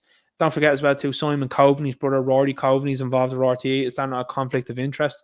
And yet they're all letting all this sort of stuff out. You have to wake up and smell what's going on. But this is state surveillance. And this is something that they were attempting to do under the guise of the sniffles not too long ago. Donnelly was talking about it. He was talking about he wanted to know where people were at all times and if they're outside their 5K through tracking their phone. So, that's where we're at here in this country. Moving on to this one here, the Bar of Ireland. They decided to put this out. Thank you, Minister, for, and now again, nonsense here, calling them a minister. It's all, what shall we say, titles given to people who shouldn't be in those positions, for your interest and public commitments to, public commitments? You joking? Where are you taking? Public commitment to a range of justice priorities in which the Bar looks forward to working with you. And look, there's the nonsense there, multiple colours there as well too. So that's a captured institution in my humble opinion. What do you mean? Where was that energy for the last few years when you were looking the other way when it came to civil rights, liberties and freedoms being suspended over the sniffles? Are any of you going to hold these people accountable at all? What's the story with that? 9,069 views, 13 likes, 25 comments. So another ratio again. Because people are looking at the bar and they're going, hang on here for a second. Again, you're working with these people. You know these people are up to no good. They're seeking things that make no sense here. And they're causing nothing but strife amongst the people. It's very simple. Very, very simple. And these people all are leaving this sort of stuff online, like, you know? It's madness. Minister for Justice here seeking a high court order. That's something like 2,000 views, 7 likes, 53 comments, all lashing it over. Nobody's into it. Anyway, move on to this as well. NBC News, this chant that was put out there, this is real, by the way, this is a real article. This news article provides no evidence of this being said before. Now, NBC News came out and said this, and they were like, it's totally fine, guys. They say this all the time. According to a long-time march of 10 days, and activists who said it's one of many provocative expressions used to regain control of these things against alphabet soup people. That's a threat. That's a threat, though. And these people are actually telling you where they are going. Like, I don't know about you, but people are starting to wake up to that too, and that's why they've had enough. People are starting to look back at this whole thing and they're starting to go, well, hang on here now. I saw the way the media acted when it came to Gettr, and we see what you're trying to do here. I think I have the follow-up meme. So that one there. Oh, yeah, there it is there. That's one I wanted to show you. Because this meme perfectly encapsulates what I was thinking. It's 9 o'clock already, is it? My God. They're coming for our children. You, this bigot, we're coming for your children. They've been saying it for years. Pride culture, bigot. That's the response that you're getting from the NPCs, by the way. This is it. This is exactly it. Oh, they've been saying it for years. They have. No, they haven't. No, they haven't. And even at that, why would they say that? You're just putting, as the man says, you're putting and painting a target, and the target ain't a good one. And not only that, then there's no evidence for this, and the fact that you're trying to antagonize and annoy people, it's a bad idea. It's a very bad idea. Some more memes to show you here as well too. Obviously, we keep the mood light around here. That's what we like to do. Come on, go see the Titanic. More faces you got out of that picture anyway, for sure. That's another psyop, by the way. Don't make no mistake about that. That's another one as well too. You think billionaires got onto a little rinky-dinky type of boat like that and went under? Not a chance. Absolutely not a chance that happened. And then this happened then as well too. Tonight, if you're watching everyone search for a submarine, their classified sonar system heard go away 4 days ago. Now, people that say, oh, that's harsh, Ninja, you're laughing at that. The fact of the matter is, right, nobody knows what went on. And a lot of people are going, you went underwater with a PlayStation controller, and the people that were saying that they wanted to run the venture were like, I don't want any bored and 50-year-old white dudes. Oh, I don't know about you. That seems a bit weird. That seems like a strange thing to say. And a lot of these people aren't interested in just getting off the map and disappearing anyway. So, I mean, who knows? Who knows? But certainly, a lot of people are looking at it and going, no, I don't believe that in there. But it was used, as you know, for a number of days to cover up what was going on with Joe over in America. And then they used Zarussia. They used that one with the lads that were on a bit of a jolly down to the Russian border. And they're like, it's totally over now for Russia. It's totally over. And then they just went away. 6 billion, though, went missing. The Americans have had an accountancy error. And they said 6 billion went missing. Who knows where it went to. But funnily enough, the following day, the lads started the trek towards Russia. That's a weird one, isn't it?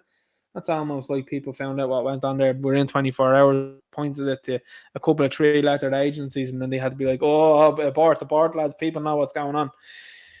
So Noam Bloom says if you go out to the left and you're not a Trump person, people have no idea how to even approach arguing with you. So they just proceed as though you're a Trump person and bring them up incessantly. That's very true, especially when you point out what's going on with Kennedy and they're like, but you like Trump, and it's like, you're not saying what I'm saying here. I'm saying I agree with what Kennedy's saying.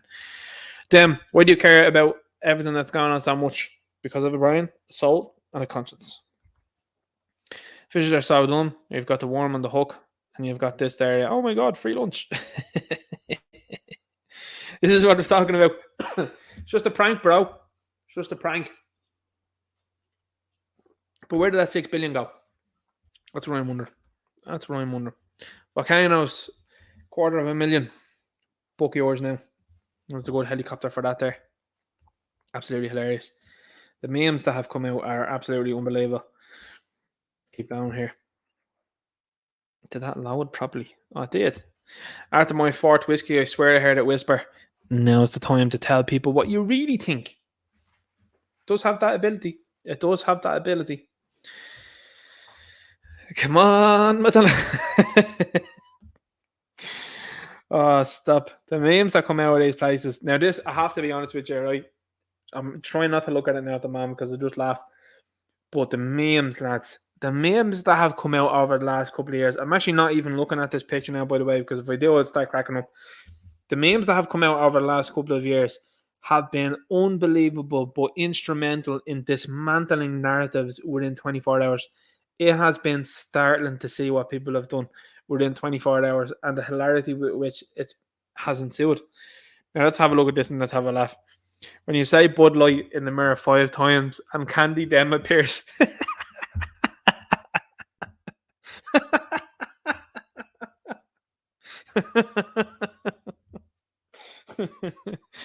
Oh, that's a cracker. There it is. That's what you get over here on Gab. It's absolutely brilliant. It is. I love this. I love these types of memes. I have to be honest. These get shared around the different groups, and I have to be honest with you. I crack up every single time when I see those type of things.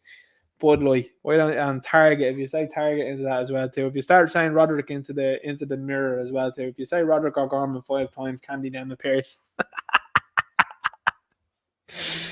Oh, stop. So anyway, this is facts. PlayStation Europe, law. PlayStation, law. PlayStation UK, law. PlayStation Arabia, not here. You won't be having that here. Based Arabia. You think my opinion matters less because I'm fat? Yes. You're fat phobic. Also, yes. Weak order. Let people enjoy things. Strong order. The Holy Bible clearly forbids this. You see, I'm at this point in time, I think, in my life where I'm just like, you know what? I'm not having any of this stuff anymore. This sort of stuff. Oh, just what if people are going to the latest Marvel movie? Stop going. Don't support it. Don't support it if it's junk. If it's woke junk, stop. Stop going. The same with the Batman. Don't go. They've decided to change Catwoman. They've decided to change Jim Gordon to characters that don't even look like them. Stop doing it. Madness. Absolute madness. Now, Sweden. Touching back now on the political sphere of things. In Sweden, by the way, Sweden's most famous export there, Gettr, was out hanging around with old Mary Robinson and old Voldemir.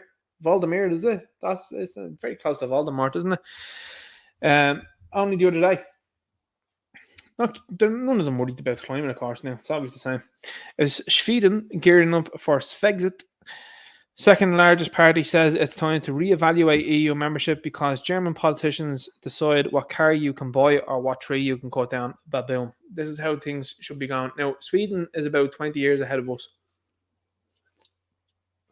Now, whatever's going on in Sweden, I don't know whether they've captured media or what the story is, but the fact that they have gotten to that stage where these guys are going, hang on here for a sec, that's a good sign. We're about, and I'm only joking when I say 20 years behind it. I don't think we are. I think we're going to be much quicker than that because, to be honest with you, you can see these hate speech things starting to rile people up and start to push people forward. And I want to go, hang on here for a sec. Because all these things, by the way, people say, oh my God, and you got people out there that are totally dooming about it. These things are easy to roll back, and then it's easily then applicable for whoever gets in at that stage of the game. Dial that nonsense back and hold the people accountable that put that stuff in. That's what I do. Anyway, You've got this sort of stuff here. Sweden deciding, we maybe should evaluate it. You should be getting out. That's what you should be doing, because the Germans have just effectively told you what to do for the last number of years, and you've very responsibly said it about the cars and trays. But go one further and tell them about the people that you've been shoved into your country, about that. I know you have talked about that on those sort of platforms, but that's going to get people talking as well, and people know and realise what's happening there too. So, be interesting to see what happens there. You literally can't tell. Now, you'll be familiar with these types of profile pictures, particularly on Twitter, and these are usually the doubtfires that are hiding behind them.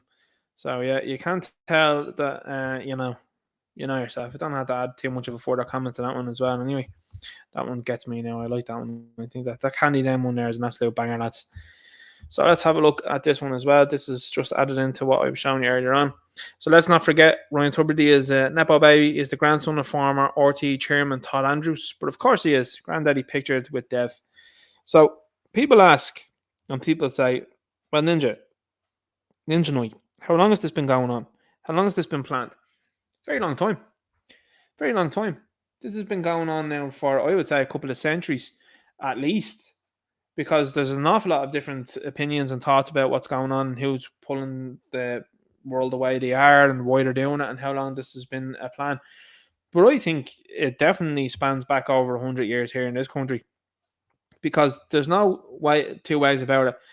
This fella has overseen, obviously, RTE, which has become a very negative company. And what's happening now with it is there's a lot of negativity being attributed and attached to RTE, which is really good. People are starting to not look at it anymore. Like, I have some people that I know that are big into watching the news, huge into it, and have now started to tune out. They're like, I don't want to know anymore. I don't want to even know, because the stuff that they keep putting out is stuff that I don't want to know. And not only that, the stuff that they keep putting out is the same old nonsense. And of course it is, because that's what you're being fed. You're being repeatedly fed the same thing to just go out and spew the same thing then in conversations that go nowhere. Like, I don't like talking to people about nothing. Like, I'm just that type of way. I like having a conversation with someone about something. I don't like that small talk sort of stuff. I really don't. Can you tell? 2.5 hours in. Not 2.5 hours in, yeah. But sometimes it'd be 3 hours into this and they'd be talking about different things. But I'm not into talking to someone about the sports ball on the weekend or anything like that. Like, I like talking about things like this. And a lot of people are just out there, just don't want to acknowledge that this is going on. And I think what's happening is now that more people are getting a bit more attuned to it, and they're open to it. So yeah, that's a funny old picture, that one, isn't it? That's a funny little coming together. That's a brilliant one as well too. You can take that and send it around to as many people as you want. Clown World, it's spot on. There it is. Refugees are welcome here. It's so difficult to find a home. Effing capitalism. That's these people. That's legitimately a specific meme towards these people. Now, these people, by the way, the left, they write about 1,500 words here between these three pictures, right? Oh my God. There'll be about 500 words a picture. And these people will still not be able to get that point across. But this is very evocative and very easy to decipher, isn't it? Oh, what are you saying, Ninja? That the far right are simple-minded? No, I'm just saying that this is really easy for people to know what's going on. And that's why memes work. You can spend hours, and I mean this, hours looking at RTA. And you can have the people that are so entrenched in what RTA are telling them that you can send them that meme, right? And they'll start noticing. That's the power of a meme. The power of the meme is, look at this here. Refugees are welcome here. I can't find a home. Yeah, because that's the cause and effect. That's the cause and effect that I've explained and many others have explained. I'm not uniquely in this boat here, by the way. A lot of other people are in this boat and are saying the same thing. They're singing the same tune. That old sailor song. They're singing the same tune, which is saying, you can't turn around and say, refugees are welcome here. Well, are you housing them? No, you're not. Where do you want them to go? Where do you want them to go? Well, they're not going to be staying in my house. And look, at the end of the day, I'm actually only renting and I can't afford. Do you know why you can't afford?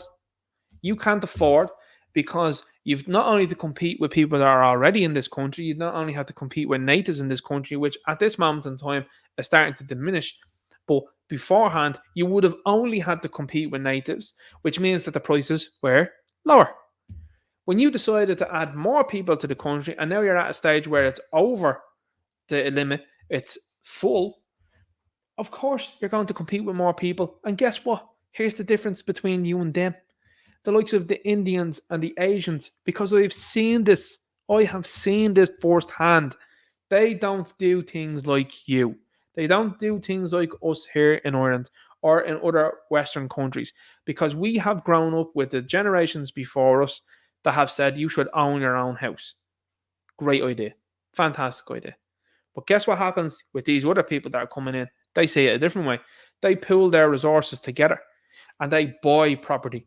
And next of all, you start to notice that in and around the area, they start with one house, but then it accrues to 6, 7, 8, an entire neighborhood. And that's what goes on, because they all just move collectively to one house and they actually all pool the money together.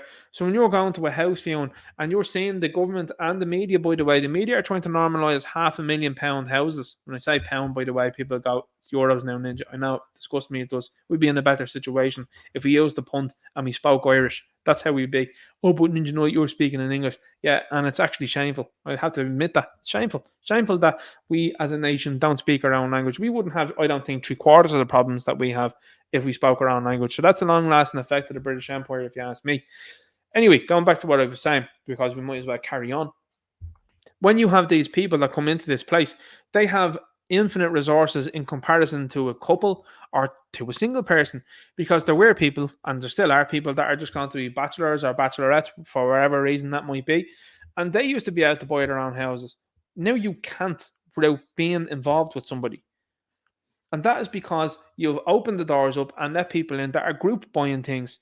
So when you're talking about a €500,000 house, that's because you've left people in that are happy to pay that.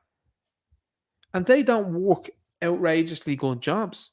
They work average jobs, but they collectively pull things together and then start becoming landlords themselves. And I have seen that.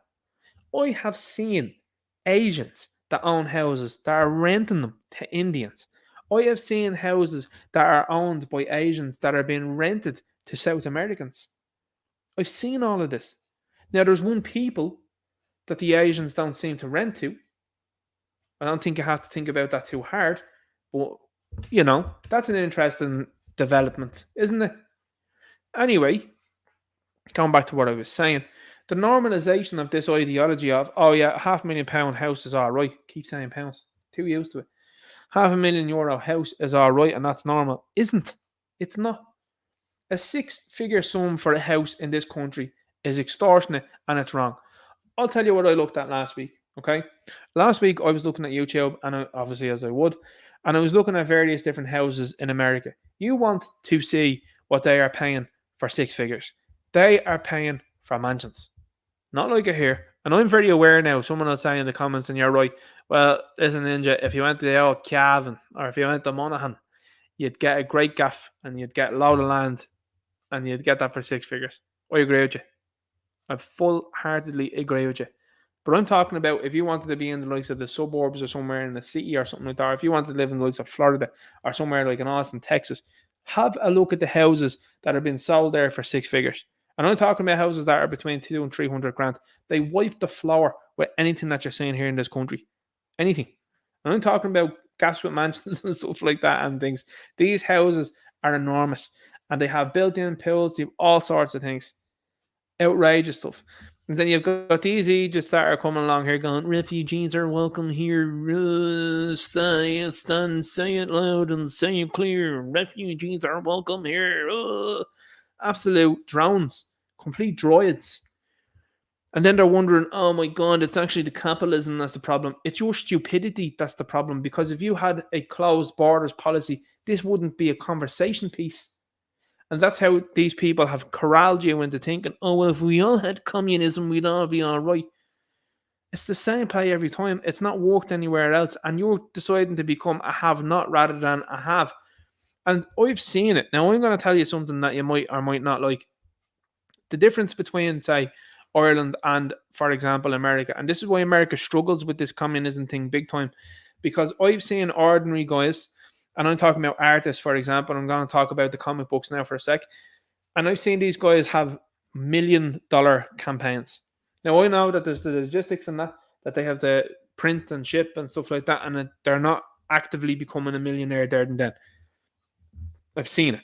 Okay, that is something that's applicable and doable in America if you're an ordinary person. And the same thing when you own a business over there. It's the same thing. You think of anybody now, and this is what these communists like to do as well too. Oh, guess what, guys? We just want to take all of the money off the rich people. But hang on, that person has gathered that amount of money for a reason, because they're obviously good at what they do. And just because you're someone that's not good at what you do, you're the one then that wants to siphon off that. That's a fact. And that's what these people are all like, oh, well, this is all going to be sorted if there was no capitalism. That's not true. And instead, then you think that this is what they think, by the way, about just an average person. They think they're entitled to a piece of your paycheck. That's what these people all think. And that's why, and just to come back to what I've been saying earlier on about independence, that's why they absolutely despise independence. They despise what they do from these creators, because they're like, well, they're not getting a piece of that. That's why. They're very upset about that. And of course, this is the same play every single time. Oh, they're welcome here. Yeah, but hang on here for a second. Are you housing them? No. That's a spiel that I've gone on there for a little bit, but I just wanted to get that out of my system. They've got this here there as well too, and I always feel the same about these things here. Those who say you don't need a boomstick to protect yourself have armed guards. I mean, you know, you've got the likes of the Irish government here as well, running around telling people that they need armed detectives. Isn't that interesting? Guys, we need to be retaining 12 months worth of data there for you to keep an eye on what you're saying. But we're going to have armed security with us. We're going to have armed detectives with us around the clock. And you're looking at them going, hang on here for a second. A fella kicked off there not too long ago in a couple of areas. You've seen the videos. You've seen the likes of the aftermaths of these things, and these guys are running around causing mischief, and there's not a guard in sight. And what would sort that very quickly? Well, if a bad guy was on the other end of someone going, hang on here for a second, well, that would be over pretty quickly. But they don't want you doing that. They don't want you getting involved in that, and they go, oh no, but you didn't do the right thing. Look at what's going on with that guard at the moment. For example, that guard that sorted out St. George and Machete, right? 2 years that's going on now, and they're like, oh, we're sending the file to the DPP to see if they prosecute him. Yeah, Radgar was under criminal investigation, the DPP decided not to prosecute him. And that guy was on the telly saying what he was up to. And it was pretty widely known. So the fact that they're putting some ordinary head, because that's the way I look at a lot of these guys, some ordinary head under stress for 2 years because of him doing the right thing. Like, the nonsense of it just makes you laugh. It really does. Those who tell you to reduce your carbon footprint own private jets. That's a fact, by the way. This fella here, DiCaprio, is forever gobbing out about the likes of the climate. And this fella is flying around here, there, and everywhere. You want to see the size of the yacht that this fella owns? It's enormous. Oh, I wouldn't even say it's a yacht. It looks like a cruise ship, the size of the thing. This fella here is another one as well, too. This fella is claiming to be a scientist as well, all of the time. And as he's claiming to be a scientist, he is now telling you not to listen to people that have had years of experience of working with health and all of this sort of stuff. No interest in letting you know any of that. You've got her as well too. You've got to look at this person as well too. This is another psyop upon the youth and indeed women these days. This person out here is doing very negative things. Very negative things. And then it's telling you all about these sort of things. Flying around on these things, no problem. Those who are warning you about rising sea levels, bought beach homes, Big Mike there, with the same. And that's a fact. These people, the same thing. You had an article, I think it wasn't not too long ago as well, too, from Dublin Live. Dublin Live, as far as I remember, allegedly respectively, reporting out an article, allegedly respectively. And they're talking about areas that would be underwater in like 20 years. And funnily enough, it was an area that Leo had bought in himself. Weird, that, isn't it? That's very strange. Those who told you to stay home, to stop the sniffles, went to dinner parties. Facts. Absolute facts. Complete and utter facts. Biden says this guy losing the war in Iraq in latest gaff. This is true. This actually happened. So that's what's going on in America. Just always important to show you that what's happening there and what they're tolerating. Health expert. This is your man Peter Hotez. This fella's been offered, I think, upwards of $1 million now to a charity of his choice to debate this man, that's Kennedy, and he's been called a conspiracy theorist. Now, I don't know about you, but I'm looking at both of these guys and I'm like, well, I'll probably take health advice from this dude. Now, people in the comments will be like, well, what's this dude up to? Well, he's up to different stuff than this guy is, but he was doing push-ups there during the week and was showing people and letting them know what was going on. And there you got that guy there. Look at him. Little E.T. looking head on him. So that's more memes and pictures to show you what's happening here in the world. I had a look at this here as well too, and I just wanted to just give a quick one as well too, as it's talking about the likes of Manchester United and it's talking about how the media are affecting things, and they are showing you here with this article, team talk, right? Game over from Man United flop with summer style almost certain, but one exit route disintegrates completely. Man United would get rid of Alex Telles this summer after his loan spell at Sevilla, but the defender is in limbo after another potential buyer's interest was discredited. Now, look at the way the media portray that there, right? They're calling this fella a flop. This fella has better stats at Manchester United than Luke Shaw does, and he just won the Europa League, and they're calling him a flop. United were dumped out of the Europa League and what was it, the quarterfinals, and they're calling him a flop. That's propaganda, and that's what media propaganda looks like. So I'm just letting you know. People will say, "Oh no, he's a much better player than that." He's statistically better in what was it, a year? Was it 2 years that he was at Manchester United than Luke Shaw in 8 years? Like, you know what I'm saying? That's what propaganda looks like. That's it in motion. Now, we're getting onto the money and financial aspect of these things. Huge hike in mortgage rates for AIB, EBS, and Haven borrowers. AIB Group has reacted to this month's rise in European interest rates with a huge hike in fixed and variable mortgage interest rates, along with an increase in deposits. So the banks are trying to get more and more money off it as well too. It's despicable. It's wrong. Here's another one. Urgent warning for Bank of Ireland customers as app and online services down.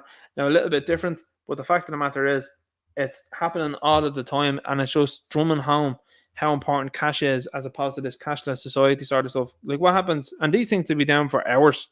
Sometimes they can be down for even days, and people are not thinking about it. Now, I mean, here's the thing. You've got the likes of the app and the online service. If you can't use them, that's it. You're absolutely snookered in terms of buying anything. Because now you have the likes of these banks now that will factor in if you're spending something like more than 50 quid or something like that, that they're like, I had to verify that. You had to verify that you're spending that money there. Your money, by the way. Now, I get that. They'll say, oh, it's from a security aspect, and the fact of the matter is we've had too many people scam now. I get that. I understand that. But the thing is, that's why it's letting you know now. The system is actually letting you know, hey, this cashless thing, and I don't think we're going to go near it because it keeps having bugs, keeps having problems. You're right. It does. Importantly, looking at this here, huge hike in mortgage rates. That's just extorting people out more money for nothing. For nothing. It's absolutely disgraceful. No regulation on them at all. Poland and Hungary block EU summit over migration. Countries struck a deal earlier this month, but Poland and Hungary fiercely opposed the plans. Based Poland, based Hungary. Good stuff there. Aspartame is one of the most popular artificial sweeteners. Next month, the WHO will declare it a possible carcinogen. Now, lads, I said this about a year ago. Okay, I don't know what show it was on, but I said this, and I was just like, this. I think, remember, I said it. I think the chat might let me know. They might someone might remember it here. But I remember I think I was even having difficulty saying the word. I was like, aspartame, and someone typed it in. Was it not 2 weeks ago? Maybe it might have been only 2 weeks ago. And look at the article that just come out. Now, I said that, and that was deemed a conspiracy theory for years. People were like, no, that can't be it. That can't be it. There's no way that that's a possibility. But there you go. There you go. It's actually letting you know now that this stuff is possibly a carcinogen. Like, what's the repercussions that are going to be faced by these companies? Zero, because they'll all go, well, I didn't know. But if I had an inkling, I'm sure these people did. That's why I never drink anything diet or anything. I always check the labels, and I always look and I say, right, if there's that aspartame in it, I'll go, oh no, that's not for me. I'm not taking that. I'm not drinking that. Now, I get what people are saying as well. They'll say, well, any sort of sugary drinks or any sort of drinks that are caffeinated or are made by these companies are all negative. Hear you on that. but they're marketed very well. And some people just buy them and drink them and they go, oh, that's a good idea. So, yeah, that's a big problem. So, next month, now here's the thing, by the way. This is the gas thing about, no, not the gas thing about, I shouldn't say that. It's not gas. They're waiting a month. So, the report, along with a separate study on acceptable daily intake, will be released on July 14th. But why? But why are you doing that then? Like, why would you not just publish it today? We will wait for another month and we will let you know if this is bad or not. But the inkling is that it is bad. Marvin the Martian over here, what are you talking about? Should you not just release that today? Why did you not do that? This should be a worldwide story, should it not? A possible carcinogen that people are ingesting? Like, front page news. How's the Coca-Cola company going to come back after this? What other companies did they own? Oh, they own Monster, did they? Well, that's not good. That's not good. You know what I'm saying? Like, it's absolutely out there. Couple who bought a house with no planning permission seek injunction preventing demolition over new evidence. Now, I'm telling you what, lads, right? This is the nonsense that you're living with in this country here. Look at this house. It's probably in the middle of nowhere, right? Couple who built a 5-bedroom house without planning permission are seeking an injunction preventing the demolition of their home on the grounds of new evidence. It's staggering, isn't it? It's absolutely staggering. That, oh, you didn't use planning permission for that there, so you have to demolish the whole house. Is that what the house looks like? Or is that just a stock photo? What's the story? Because telling people to demolish a house that they put an awful lot of money in, are you refunding them the money? Like, the government are way too involved in people's business, right? That's my view on the whole thing. Now, you might say, well, Ninja Knight, and I suppose you might be right. If there's someone that's living beside them or behind them or in front of them and the thing is casting a shadow or whatever like that, I hear you on that. I get that, all right? And I suppose everyone can't build a bloody tower or anything like that, you know what I mean? I get that. But the bottom line is this. What sort of effect is this having? The effect that it's having is when you didn't seek the planning permission. Why should you be asking these people to do with your money as you please? Because do you know what's happening? Do you know what it's coming down to? This is the bottom line of this. It's nothing to do with the planning permission. It's the fact that people probably go around in the gaff and are telling people how much they paid to build the gaff. And it's considerably less, I would imagine, than some builds and some certainly second-hand houses that people are paying for. And they're going, hang on here for a second. Because what people look at, and this is what I talk about action figures as well too, people look at value for money. And like I said earlier on, if you have people like me that look at a 6-figure house, for example, and you're going, right, that's 300 grand there. And I'm talking about, very rudimentary house now for 300,000 these days.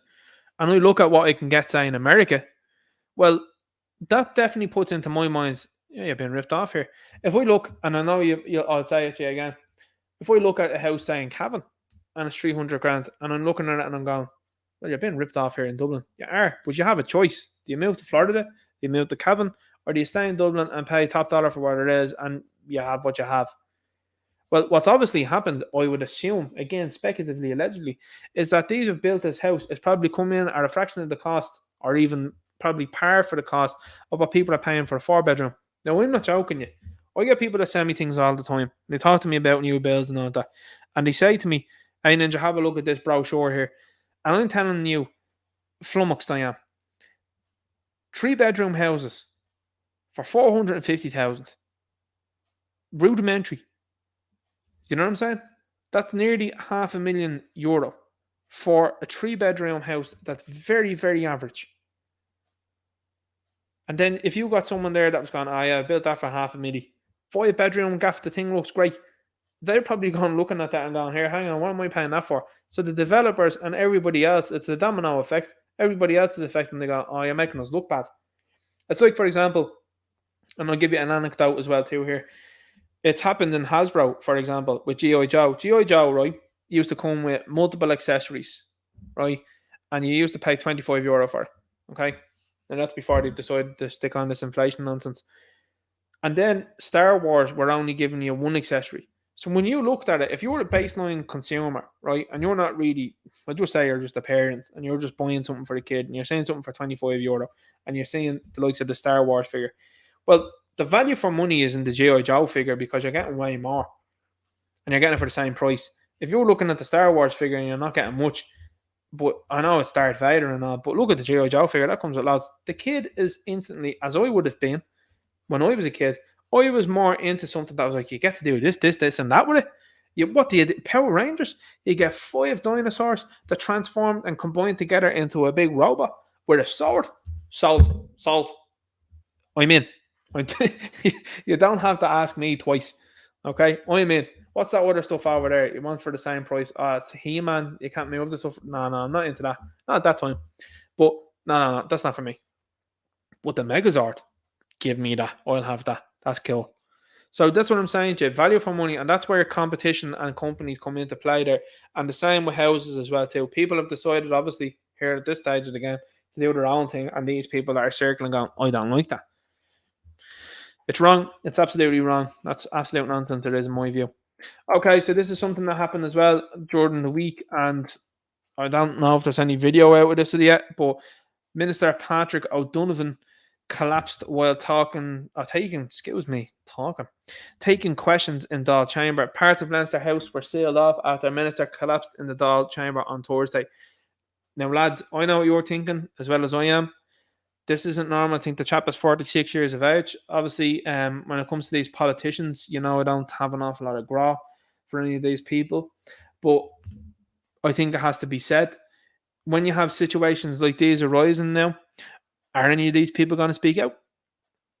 Are they going to tell you their status? Because I've said it to you before, Charlie Board is one that has come out and has been talking all sorts of stuff about his current situation and the current illness that he has. But he hasn't mentioned when it started to kick in or if he took anything beforehand. And like I said earlier on, going back to the guy that I was talking about in the gym, Johnny there with the acne, do you think that there might be a causation between those things? Do you think that might be linked by any chance? I don't know. I can't remember a time where a minister that was taking questions has collapsed. Have you?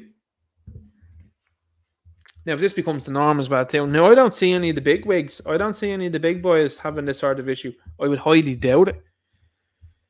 But again, if it came to that point in time, I'm sure hoping that they would come out and say something about it and say, well, look, here's what's going on. Because that's not normal. And you've seen the videos as well, too, of people collapsing on live TV. You've seen Christian Eriksen. They're not talking about him anymore, by the way. You've seen all of these other people that have had similar issues, and not a job been said about these people. Weird, isn't it? You've got RTE there. It says RTE used controversial barter account to spend 275,000 on rugby tickets, travel and Champions League final. It just should be disbanded. RTE should be disbanded in my view. Major Irish shopping centres no longer accepting their own gift cards. The company which manages payments had its license revoked. I never could stand gift cards if I'm being honest with you. I would, and I'd never advocate for them at all. I think they're a terrible idea. Anybody that gives me a gift card, I go out. I actually nearly go out the following day to try and get rid of it because I can't stand them because for that very reason. It's like, oh well, we're gone now. But there was 200 quid in that card. I would never, ever endorse anybody to buy a gift card. Ever. And anybody that does, I always say it to them, and people might think it's cheeky, but I decide to them, I'd much prefer the money. I'd much prefer the cash than I ever would a gift card. And they look at you, and I'm like, I cannot stand them. Absolutely cannot stand them, and that's why.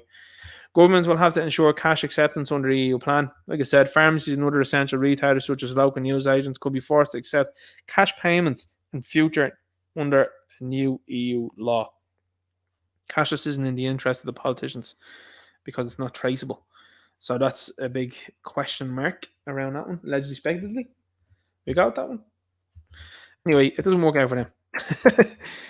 I showed you that one there up above. Groom in Nebraska, this is normal, as you know. Don't be thinking about this at all. People be like, he was a big fella. No causation, though. Okay. Oh, well, he ate loads of food. He's very unhealthy looking. Look at him. Okay, but this has not happened before this year. Of course it has. Absolutely it has. But to this frequency, there was an athlete there as well too during the week that actually put his hand up and was like, yeah, I've been injured since this. Groom in Nebraska reportedly passes 10 minutes after getting married due to a blood clot. Local media reports the bride and groom's family and friends were at the wedding when the groom's heart stopped around an hour into the ceremony. Very sad. That guy's a creepy as that Brian Krasenstein. Now look at the name. It doesn't take you too long to figure it out where that guy's allegiance lies. Got Tommy here puts this one in. Heart passings surge by more than 500 a week since the scam. Experts say Britain is in the grip of a heart and stroke care emergency due to NHS disruptions in care and increasing ambulance delays. Not the obvious though. Not the obvious though. It's strange, isn't it? So let's have a look at this here. As this is a video that came out during the week. These people are on a different plane of existence. Let's have a look.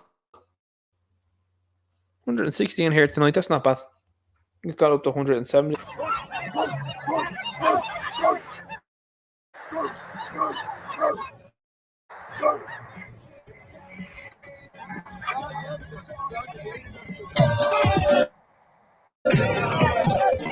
That's probably enough. Okay, I'm not going to give you any more nonsense there. Like, people use words and it begins with D and it ends with E. So that's applicable. Kim says, did this guy and this guy play the group here? One of the places to the tune of 6 billion. So questions being asked there. That's an interesting one. About this guy here, people have a simple choice to make: be conquered and having a lot of problems there. Well, it's been called names, or reclaim your nation and dignity. Well, they still call you the same names. That's simple. Okay, this is another one as well where I'm seeing an increase in single car collisions. Okay, and again, respect and obviously as well too my condolences and sympathies to the family, 100%, and I genuinely, sincerely mean that. Why are we seeing, or are we seeing? This is a question that needs to be asked. Are we seeing a significant increase in single car collisions? Because it seems to me that there's a lot of articles out this year, and I mean only in 2023 alone, I've seen a lot of articles. I've posted them all up on Gab, as many as I've seen. And I'm sure if you just type in single car collision into the likes of Google in Ireland, it'll all start popping up. I did a video not too long ago called Cars that talked about that too. And I don't know. I don't know what's going on. Now, I know as well as anything, and people make all sorts of different claims about this. I'm not suggesting anything here. All I'm speculating about is, why is this becoming a thing? And why is this becoming an increasing thing? Is it possible that he was on his phone? Is it possible that he was distracted by something? Is it possible that he took ill? Is it possible that, something more unfortunate could have happened? What happened is what I'm asking. But the way the likes of the media try to blanket over these things and give a big eulogy on the, I suppose, on the day, and then they go, all right, forget about that now. Like, they're not talking about this guy anymore. They're not talking about him at all. They've just kind of, I don't know, we've done that there. But you don't want to talk about the increase in single car collisions. How come, you were mad before for putting on advertisements of people and saying, oh, well, slow down and driving this and driving that. But none of this is worth talking about. Why? Tributes to building company boss and former GAA player who passed in mid-road collision. Tributes have been paid to a construction company owner and well-known GAA player who passed in a road collision in County Meath on Saturday. Now, even though that's the headline and that's the opening paragraph, they wait until I think it's the third or fourth paragraph to mention it's a single car collision. Now, is that being hidden purposefully by the media? I don't know. But if it was me, I'd certainly be leading with the story of single car collisions, because then you would be able to gather a real quick story, an easy story very quickly. Maybe that's me thinking into things too much. But why did you not lead with that single car collision story? Because when I see a car crash thing, I say to myself, oh my God, that's terrible what's happened to him and what's happened to those affected that you're showing me here. But is anybody else affected? Is everyone all right? What happened? And then I look into it and I go, oh, it's another single car collision. Why is that? What's happened? So I don't know about you, but I've seen a bigger increase in people with this single car collision stuff here. This is what I said. And I stand by what I said. Irish flag being weaponised. Taoiseach tells security forum. I mean, you're just seeing it up above. No, that's the Ivory Coast flag. All right, I think he's been confused here. Like, what's going on? It's being weaponised. This guy is a guy, by the way, and that's why I say that, by the way. He wanted to commemorate the Black and Tans. Like, you don't come back from that, if I'm being honest with you, especially if you're supposed to be an Irish politician. Supposed to be. Now, don't get me wrong, as far as I know, allegedly speculative Charlie Flanagan was involved in that too. So, like, that says an awful lot about him, who should know more than this fella. You know, like, if I know someone that happens to be mixed, they know very quickly and they know very astutely the culture and the history and traditions of this country, and they certainly don't go and try to adulate the Black and Tans. They don't do that. Do you know what I'm saying? But this guy decided, no, we'll commemorate these guys. What? You know what I'm saying? So this sort of stuff, nah, go way out of that. Go way out of that. Colin O'Rourke pays tribute after tragic passing of ex-Meath star Dennis Keady. So that's Dennis Keady that's up above here. That's him there. And Conor O'Rourke's sadness is the dominant emotion despite looking spot in the Tailteann Cup final. The maid boss said the entire afternoon meant little in the grand scheme of things. I think that's it. Dennis Keady's sister, as far as I know, allegedly speculatively, well, in the article they state someone had cancer, I would say. And it's just, cancer has just become rampant in this country now. And you've got a lot of people having weird ones too. And I've been talking to people over the last few weeks, and they're starting to acknowledge that too. They're like, cancer seems to be on the winning here now. Like, it's on the winning side, and a lot of weird ones too. A lot of people are heart issues too. That I'm bumping into, and they're like, "Oh, that's very strange." And I'm saying, "Really, really." So again, sympathies to this family, full and total and sincere condolences to this family. This is tragic, absolutely tragic.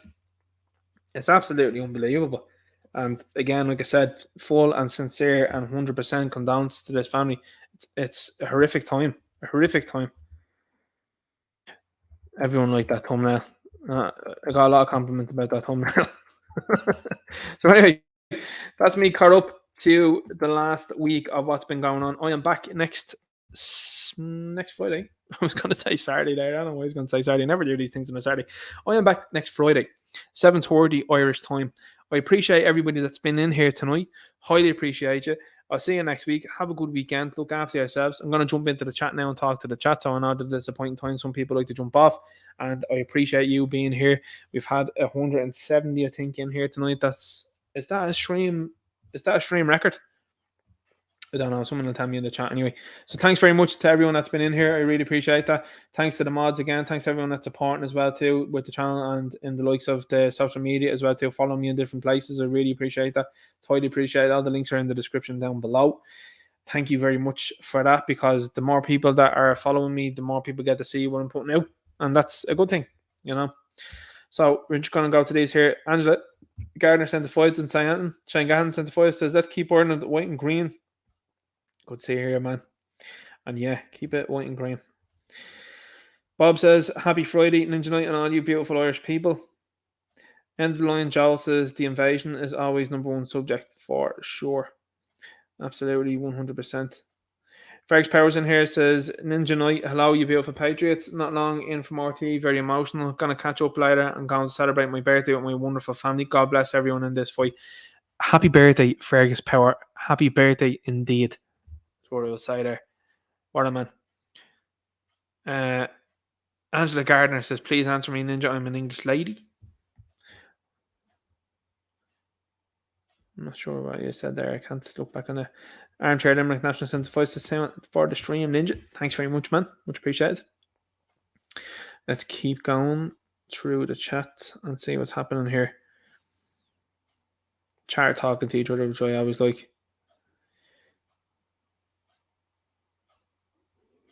Let's keep going here now.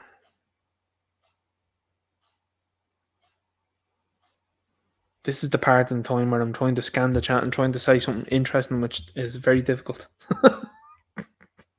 That's why if they had the likes of this, bloody StreamYard, if it was able to highlight where it says Ninja Night, I'd scan through this, not a bother. I'd fly through what I would, and I'd get it done, no problem, and I wouldn't have any need to be going ums and airs or nothing like that. So Eagle Day says Ninja Night. Isn't it funny how they invent this rise of the far right BS in the mainstream media, but conveniently admit that the far left agenda is allowing what's happening in France at the minute? Yeah, and not only that, then Zoe, I'd go one further and say they're giving this far right thing a boogeyman sort of stance, but themselves they're doing things like, for example, quelling free speech, and now they're actively spying on you. Like they're actually out there telling you that. Mad stuff. Absolutely mad. So Odysee says Ninja Knight, what's happening in France is an immigrant. Yeah, it's an immigrant problem. Yeah, for sure. The media omits all context and all the immigrants. Far left gets involved by that to justify riots. Shane Gans says I got a 24-hour ban on YouTube, something to do with the non-natives. It's mad over here. It really is. People who always hit me up, they always mention comments and they'd be like, Ninja, my comment has disappeared. I can guarantee you that is not me. I 100% will say that is not me. It is the platform. So you know yourself, that one. And mention to them, Ninja Knight, that Nigerians banned, banned outsiders altogether. Their sheepdog. They banned foreign models and voiceover artists. They did. Derek Manna says, Ninja Knight, to be fair, our friend Saladin is as Irish as they come. His mother is Irish and his non-native father abandoned his family. I hear what you're saying on that.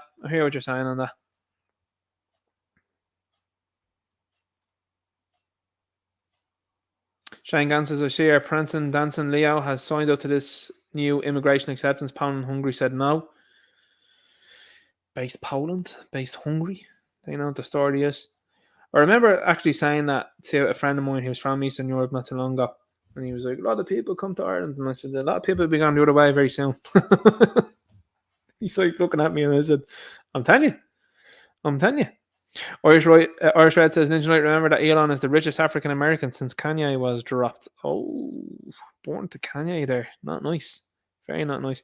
That's another one as well too. I like having that bit of a laugh as well too. Like, and I said that in a video not too long ago. Like, in all seriousness, you got the likes of Drigas Duplessis, who's like, I'm as African as Israel Adesanya, and Kamaru Usman, I think he says as well too, and possibly even Francis Ngannou. And I was like, yikes. So Terry Soldier says, fair play to Dr. Disrespect, Terry and Merck's side, Ninja Knight. Yeah, no, it was absolutely for sure the best thing to happen as well there, Satirical Soldier. I mean, these guys realised what's going on now as well too. Like, Dr. Disrespect was cancelled by Twitch. So he's already been through all this sort of stuff before. And he's come over here and he's made a good platform for himself as well. But at the end of the day, these guys have seen and been involved in all of this stuff before against them. And what's very important is people have decided to link in together, because beforehand what they used to try and do is divide and conquer, which is still an attempt that they're trying to make. But now what's happening is it's not working. So when they're calling someone an istaphobe and all that, a lot of people are stopping and going, who are they calling istaphobe? What's he saying? It destroys on the effect. People are becoming more interested in what that person is saying over there because you're calling them that. Because now they're going, well, if you're far left and you're calling that person that, well, I wonder what they're saying. So I'd probably agree with that. Like you see in the PVD podcast there, I've been giving it a big shout out here tonight. I really like it. And Patrick was talking to a guy, Pacman was his name. Now, Pacman was on, and I have to be honest with you, PVD, Patrick Bet David, he is a guy, he is Assyrian. He is not Assyrian, but Assyrian, right? So the original languages and stuff like that would have come out at the time in the likes of the Middle East, he knows all of that. So biblical language he would know. So anyway, now the Passion of the Christ, the language that's spoken in, Patrick Bet David can speak that. So that's the way, the long and short of that one there. So he was talking to this guy, and I have to be honest with you, he was keeping his cool for about 15 minutes, and he still kept his cool. And this guy was like giving him nonsense and giving him polls and giving him anecdotes. And then Patrick Bet David just stopped him, and he was just like, you have just made a comment, he says, that's an anecdote. He says that you're trying to make amongst all of these people. When your man caught him, like, he was just looking at him, he was like, you're being silly now. He was like, no. You are saying things that are not linked with facts and numbers, and you are supposed to be the number guy to give me all this sort of stuff. And Patrick Bet David was like, I'm a stats guy. He's like, give me the stats on that. And if you hear it, and your man's just looking at him, it's brilliant. Ninja Knight says, "How good day? Even the sheer brute force of tyrannical authoritarianism coming down hard on common sense, nuance, context, balance, and fairness doesn't wake the sheep up." No, and some people won't ever. I mean, they're happy to stay plugged into the matrix, and they're very happy with that altogether. Some people do say that to me, by the way. They do in the comments. Why are you talking about the matrix, and why are you saying that? It's just an easy euphemism, an easy parallel to draw between what is happening and what you've seen in that movie. That's all. That's it. Frank Barnes said someone said there's an individual called the Black Paddy. Who is he? Oh, Fabio, there's a video coming on him soon. Video coming on him soon for sure. That'll wake a lot of people up. That usually annoys individuals insofar as when they see someone, and I'm not specifically saying because of what the guy looks like, but when they see someone trying to take the mick out of someone that's down and out and a homeless individual, they don't like that at all. Now, I'm wondering, would that hate speech thing apply to the Black Paddy then when he is taunting these homeless guys and making TikTok videos of them? I wonder would that apply to him? I wonder what happens there. The hardship party says chickens really coming home to roost for France now. Yeah, it's going to be interesting to see what befalls and what comes out of France. France usually do the same thing all the time. They usually have a problem and then they go, it's all sorted now. You know? Sheepdog says, I'm all for affirmative action in sport. See how that goes. Sauce for the goose, the sauce for the gander. Well, people are going to start realising in athletics pretty soon that that's going to be just a wash, you know? Because that's a statistic and that's a fact. I mean, there's nothing wrong with saying that. There's nothing wrong with saying that Usain Bolt is the fastest runner ever. Nothing wrong with that. There's nothing wrong with saying that these guys all possess muscle and fast twitch fibers for sprinting abilities. The same way that there's nothing wrong with saying Michael Phelps is one of the best swimmers ever, and it seems to be a specific type of person that's very good at swimming, and specific people that aren't the same way. Specific people are very good at running, and specific people aren't. But what happens is then if you decide then that you're going to do what you're doing, which is what you're currently doing here in Ireland, and trying to make them out as much as you are as Irish, you ain't going to see anybody that's going to be like you in the likes of running or anything like that. That's it. You know? It's all. So that's going to be interesting as well too. So all these people that are saying that they want to see themselves in the likes of entertainment, I wonder will they still have that same energy when it comes to the likes of sport or anything like that, you know? That's where it's going next, by the way. It's going there next. Alan Bourne says some great points, Ninja. Thanks very much. Much appreciated. Afghani's been sent in numbers to Ireland. Now, certainly, now, again, I'm going to just link back to the Covenant that I watched. You've got the Covenant, okay, which is a movie that's come out recently from Guy Ritchie. And the dude that left, well, as I said, it's a spoiler, I suppose, but I mean, if you've seen the movie, you know what's going to happen anyway. The guy that gets out of Iraq as the interpreter has been up to very bad dealings in Iraq before he became an interpreter, right? And then he gets into America after betraying his own people. So it's not as much of a cut and dry, nicey story as they think it is. They think it's heroic. He's out there going in and saving his mate. Listen, his mate's a blackguard. Mate's a bad guy. And this American fella goes absolutely mental, like Jay Gyllenhaal, to get this guy out of not Afghanistan, is it Iraq? Is it Afghanistan? I don't know. I can't remember. Clown World Commentary strikes again. Is it Afghanistan? I think it was Afghanistan. No, it's Iraq. It's Iraq. Anyway, we'll have a laugh about that another time. People would be like, Ninja, I can't believe you watched that movie. And I just literally tuned out. And I'm like, and I've tuned out now at the moment in terms of like knowing which country the dude was from. But anyway, the point still remains. The dude was up to nefarious things before he became an interpreter, and then was like, oh no, we're going to grant him a passport over here. So that country didn't send its best then to America, is what the message of that movie is. And not only has that country not sent their best, they've been aided and bedded by one of your own.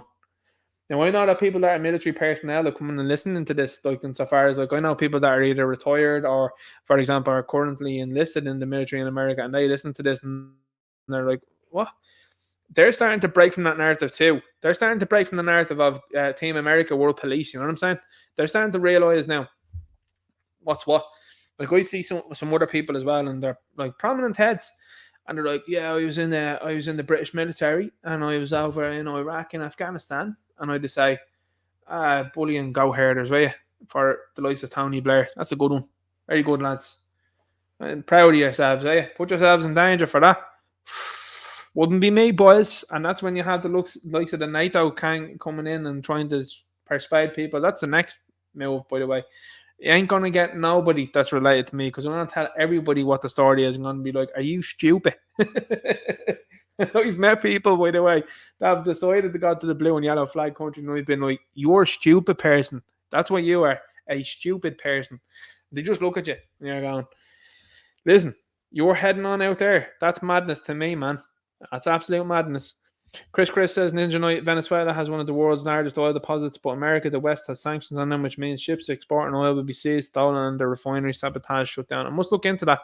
But that would make sense, because when you have these places, and it's again the same with the likes of Iraq and Afghanistan, you look at the Americans and the Brits going in there, they've destabilized those places. And Trump said it, he did in his running campaign in 2016. I think he said it in 2015. He was like, America's gone into these places and they've just totally destabilized them, and these guys are going to just run across Europe. Fast forward to 2023, he's right. He was right. He was correct. But he knew what the complex were doing. And the complex were doing that for that very reason, because they're like, flush a load of this gang out of this place, cause mayhem across everywhere else, and it rolls into what we want to do. Very simple. And then sanctioning all these countries, this is the thing. A lot of these countries as well too are getting the owl nod from the likes of America and the EU. These countries like the likes of Poland and Hungary, last bastions of hope, they're telling them to get bent. They're like, wait me, you know, you just. That's what they're doing. Wait me. And they're right. Absolutely right. Lamestream News says, Turkman Manis, yeah, I was talking about that earlier on. I was talking about the fact that we shouldn't call them mainstream anymore. Lamestream News.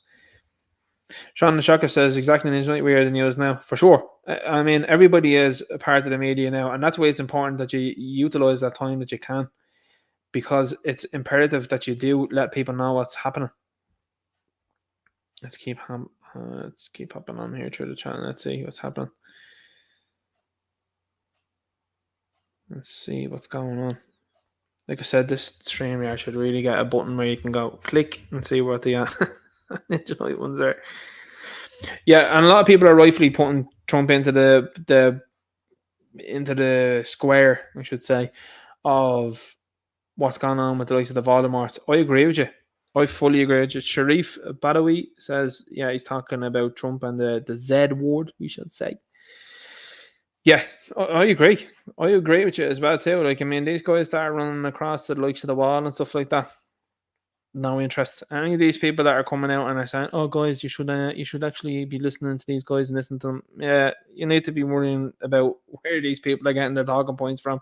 Ashton Garda says the guy ninja is the best you know to score. Thank you. But like I said, these people that are funding these individuals, like, I mean, you look at Trump. Sure, he got to where he did, and he's a businessman and people like him and stuff like that, but he ain't getting there without certain connections, you know what I'm saying? And look, even the PBD podcast, I like the PBD podcast. I do. But look at the dude that's sitting beside him. Yeah, Sozanik, is it? You know what I mean? And there you go. Yet again. You know? Yet again. Derek Mann says earlier about it's a bit of a ninja tradition, and as tongue in cheek, I remember Leanne Curtis taking Ninja to task about his attitude to women on a live stream last year. Leanne Curtis then as well was told she was wrong, right? on that point there, Derek, wrong. Sheepdog says, didn't the Wolf Towns have a song about graffiti on the wall in Ninja Night? They did. Aren't they gone woke since? Who knows? Refusing Sean says Mark and says gives an now a wave. Larger thing says hello Mark. Hello Mark Halpin says hello from Kilkenny. Good to see you here, man. Good to see you here. Hello to Kilkenny. Angela Gardner says Ninja God help us all. I do not want to be here when my indigenous people have gone. I'm older now.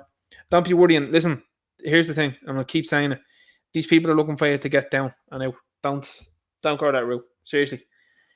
Don't go that route. Keep the head up. That's the way to look at it. We're on the winning side, and things are starting to make a big turn. Like I said, you wouldn't be seeing the comments like you have at the likes of McEntee if we were on the winning side. You'd be seeing people agreeing with her unanimously, and they ain't. End of the line, Joe says, Ninja Knight, did you see that they debanked Nigel Farage recently? Reminds me of Derek Bly's wife's situations. Banks should not be allowed to debank. Yeah, I agree with you there on that point for sure. I do. I've seen the Farage video as well, but that's the next attempt to try and stop people from talking, and I don't think they're going to do too well out of that. But what really should be happening is, to me, they should be looking at these banks and they should be going, well, we'll start our own. Now, I know that comes with all the regulations and problems and headaches and stuff like that as well. But you're seeing Gabber doing it as well too, or a parallel economy. They have their own thing over there, so that they're like, well, if you are cancelled, you're all right over here. PayPal can do the same thing as well, obviously as well, and various other places, obviously. Patreon, I think, was one there as well, and there's a few others there. Kickstarter are notorious for it as well, of having problems with people that are speaking about truth and facts and all of that sort of stuff. And you have to speak about truth and facts in these times, because these are times where lies are being pushed forward and they're being tolerated by people, and it's not for the best interest of people. Michael Brazil's in here, 8:45, says, "Late in, lads, evening all. Good to see you here, Michael. Good to see you here. Keep up the good work, man. You're doing stellar work yard online. Love to see the videos that are coming out, cleaning out what's going on." He says, "I'll listen back to what I missed later for sure." Thanks, man. Much appreciated. That's high praise coming from him. He's super at what he does. Absolutely super, he is, for sure. Absolutely super. Mark Halpin says, Ninja, I wonder, could you do a little on habitual residency? That's what all economic migrants should face, like returning Irish immigrants to the country. You see, this is the thing. You've got a lot of problems that link themselves in. Like, I know people, for example, and I mean, again, friends with them, and they're with people that are from different countries, and that's fine, absolutely fine, legitimate, the whole lot. They've come in here and they're adding skills and all that stuff to this country, and that's important, and that's what you need. You need people for sure with certain skills, but what you don't need is a lot of couriers running around the place. Like, we've enough couriers of our own without importing more couriers, and that's the tipping point and the point of most people. And like, we have become welcoming, and we are welcoming, but it comes to a point in time which we're at now, which is we become way too welcoming, and now we're starting to look around and go, hang on here for a second. You're looking around, you're hearing multiple different languages, and not hearing your own people, you're not seeing your own people, and that's you feel displaced in your own country. And this is the attempts that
I'm back.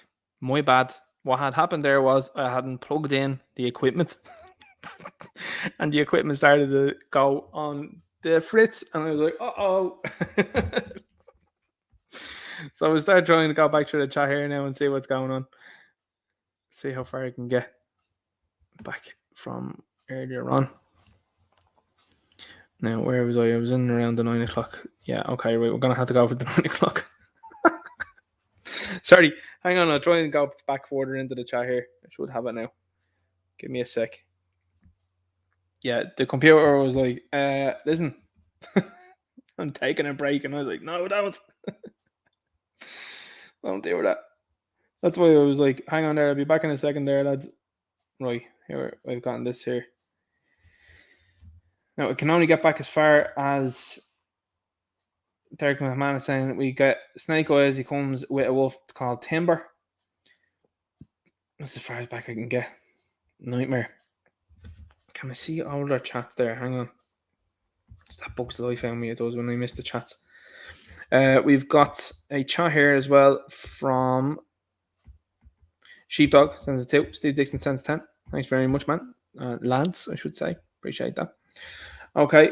Steve Dixon says, love this country. Memory Warrior says, has he covered Tubridy yet? Chris Quirk says, Kevin, yes and yes. Air Force says, good evening, good Irish people. Good to see you here. Memory Warrior says, I heard of Donovan on Ivan Yates and he was full of life. Must have happened later that day. I wonder if there'll be update now soon.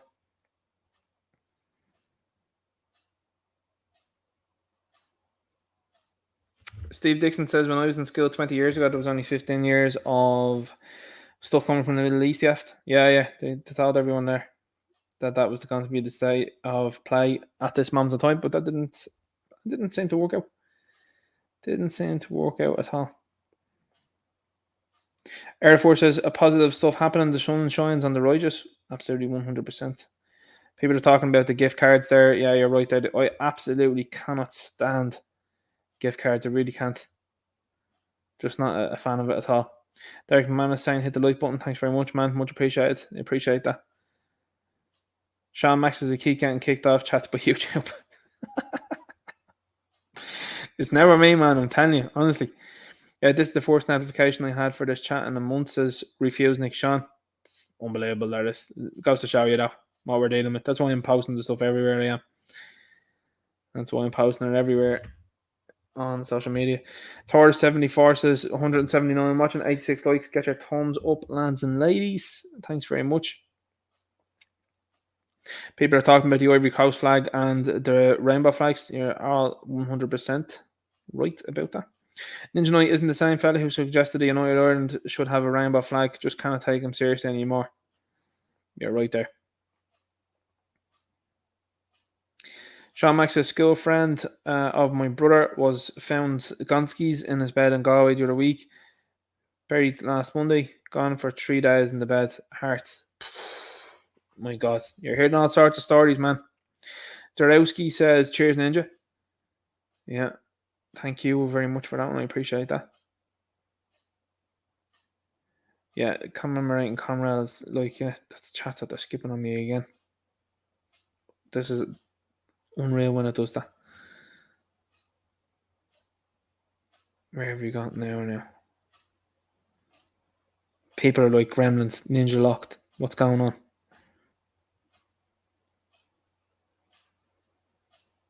Let's keep moving through the chat there. No woolen mills. Make Eric great again, says Taurus. Jason Red says, any thoughts on what's going to happen with the TV license after all this? They'll try and make it a tax, is what I reckon they'll try and do. And you've seen now Dave McSavage has been taking the mick out of it as well. He's been laughing at it, which is very funny, and ironic because he's Ryan Tubridy's cousin. So the Gildai says, Ninja. Oh, you couldn't say that on this platform, Zoe. I'm telling you. Maybe on Rumble. We might go. Derek Man says, Robo voice, Ninja. Like, you know yourself. Chris Quirk says Ninja's locked. Not at all. People are saying sound. Gremlins lost sound now. Sound's gone 0-0. Lost you. Sound gone. Love my country. The country the way it used to be. The country of my parents and grandparents. I'm disgusted by the way it's going, and we can all go against that in our own ways. Yep. Chris Quirk, Burger King Wi-Fi.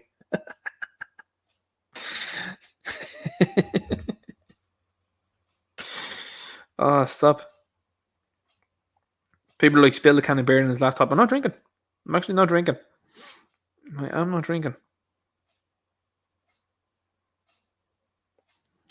People are like allegedly speculatively technical difficulties. People saying fair play Ninja. Brilliant chat there. Pay the Wi-Fi Ninja, says Chris Quirk. God knows the neighbours don't. Burger King's Wi-Fi brutal tonight for some reason. It's not good. The BK Wi-Fi is not brilliant. Let's keep looking now through the chat. Air Forces, McSavage is well tuned in. Yeah, and see the thing is with him is that he's on the inside, or he was on the inside, I should say. Like he knows the gig as to what's going on there. He really does know. So, no better man. Right, guys, I think I'm all caught up here. Yeah, I'm all caught up. Right, guys, so what I'm going to do is I'm going to jump off now because we're at the 2 hour and 37 mark. That was really enjoyable. I loved being on here again. Look after yourselves, okay? Have a good weekend. Keep everybody up to speed on what's going on. Keep talking. That's the most important thing. Look after yourselves. Have a good evening. Have a good weekend. See you next week. God bless and good luck.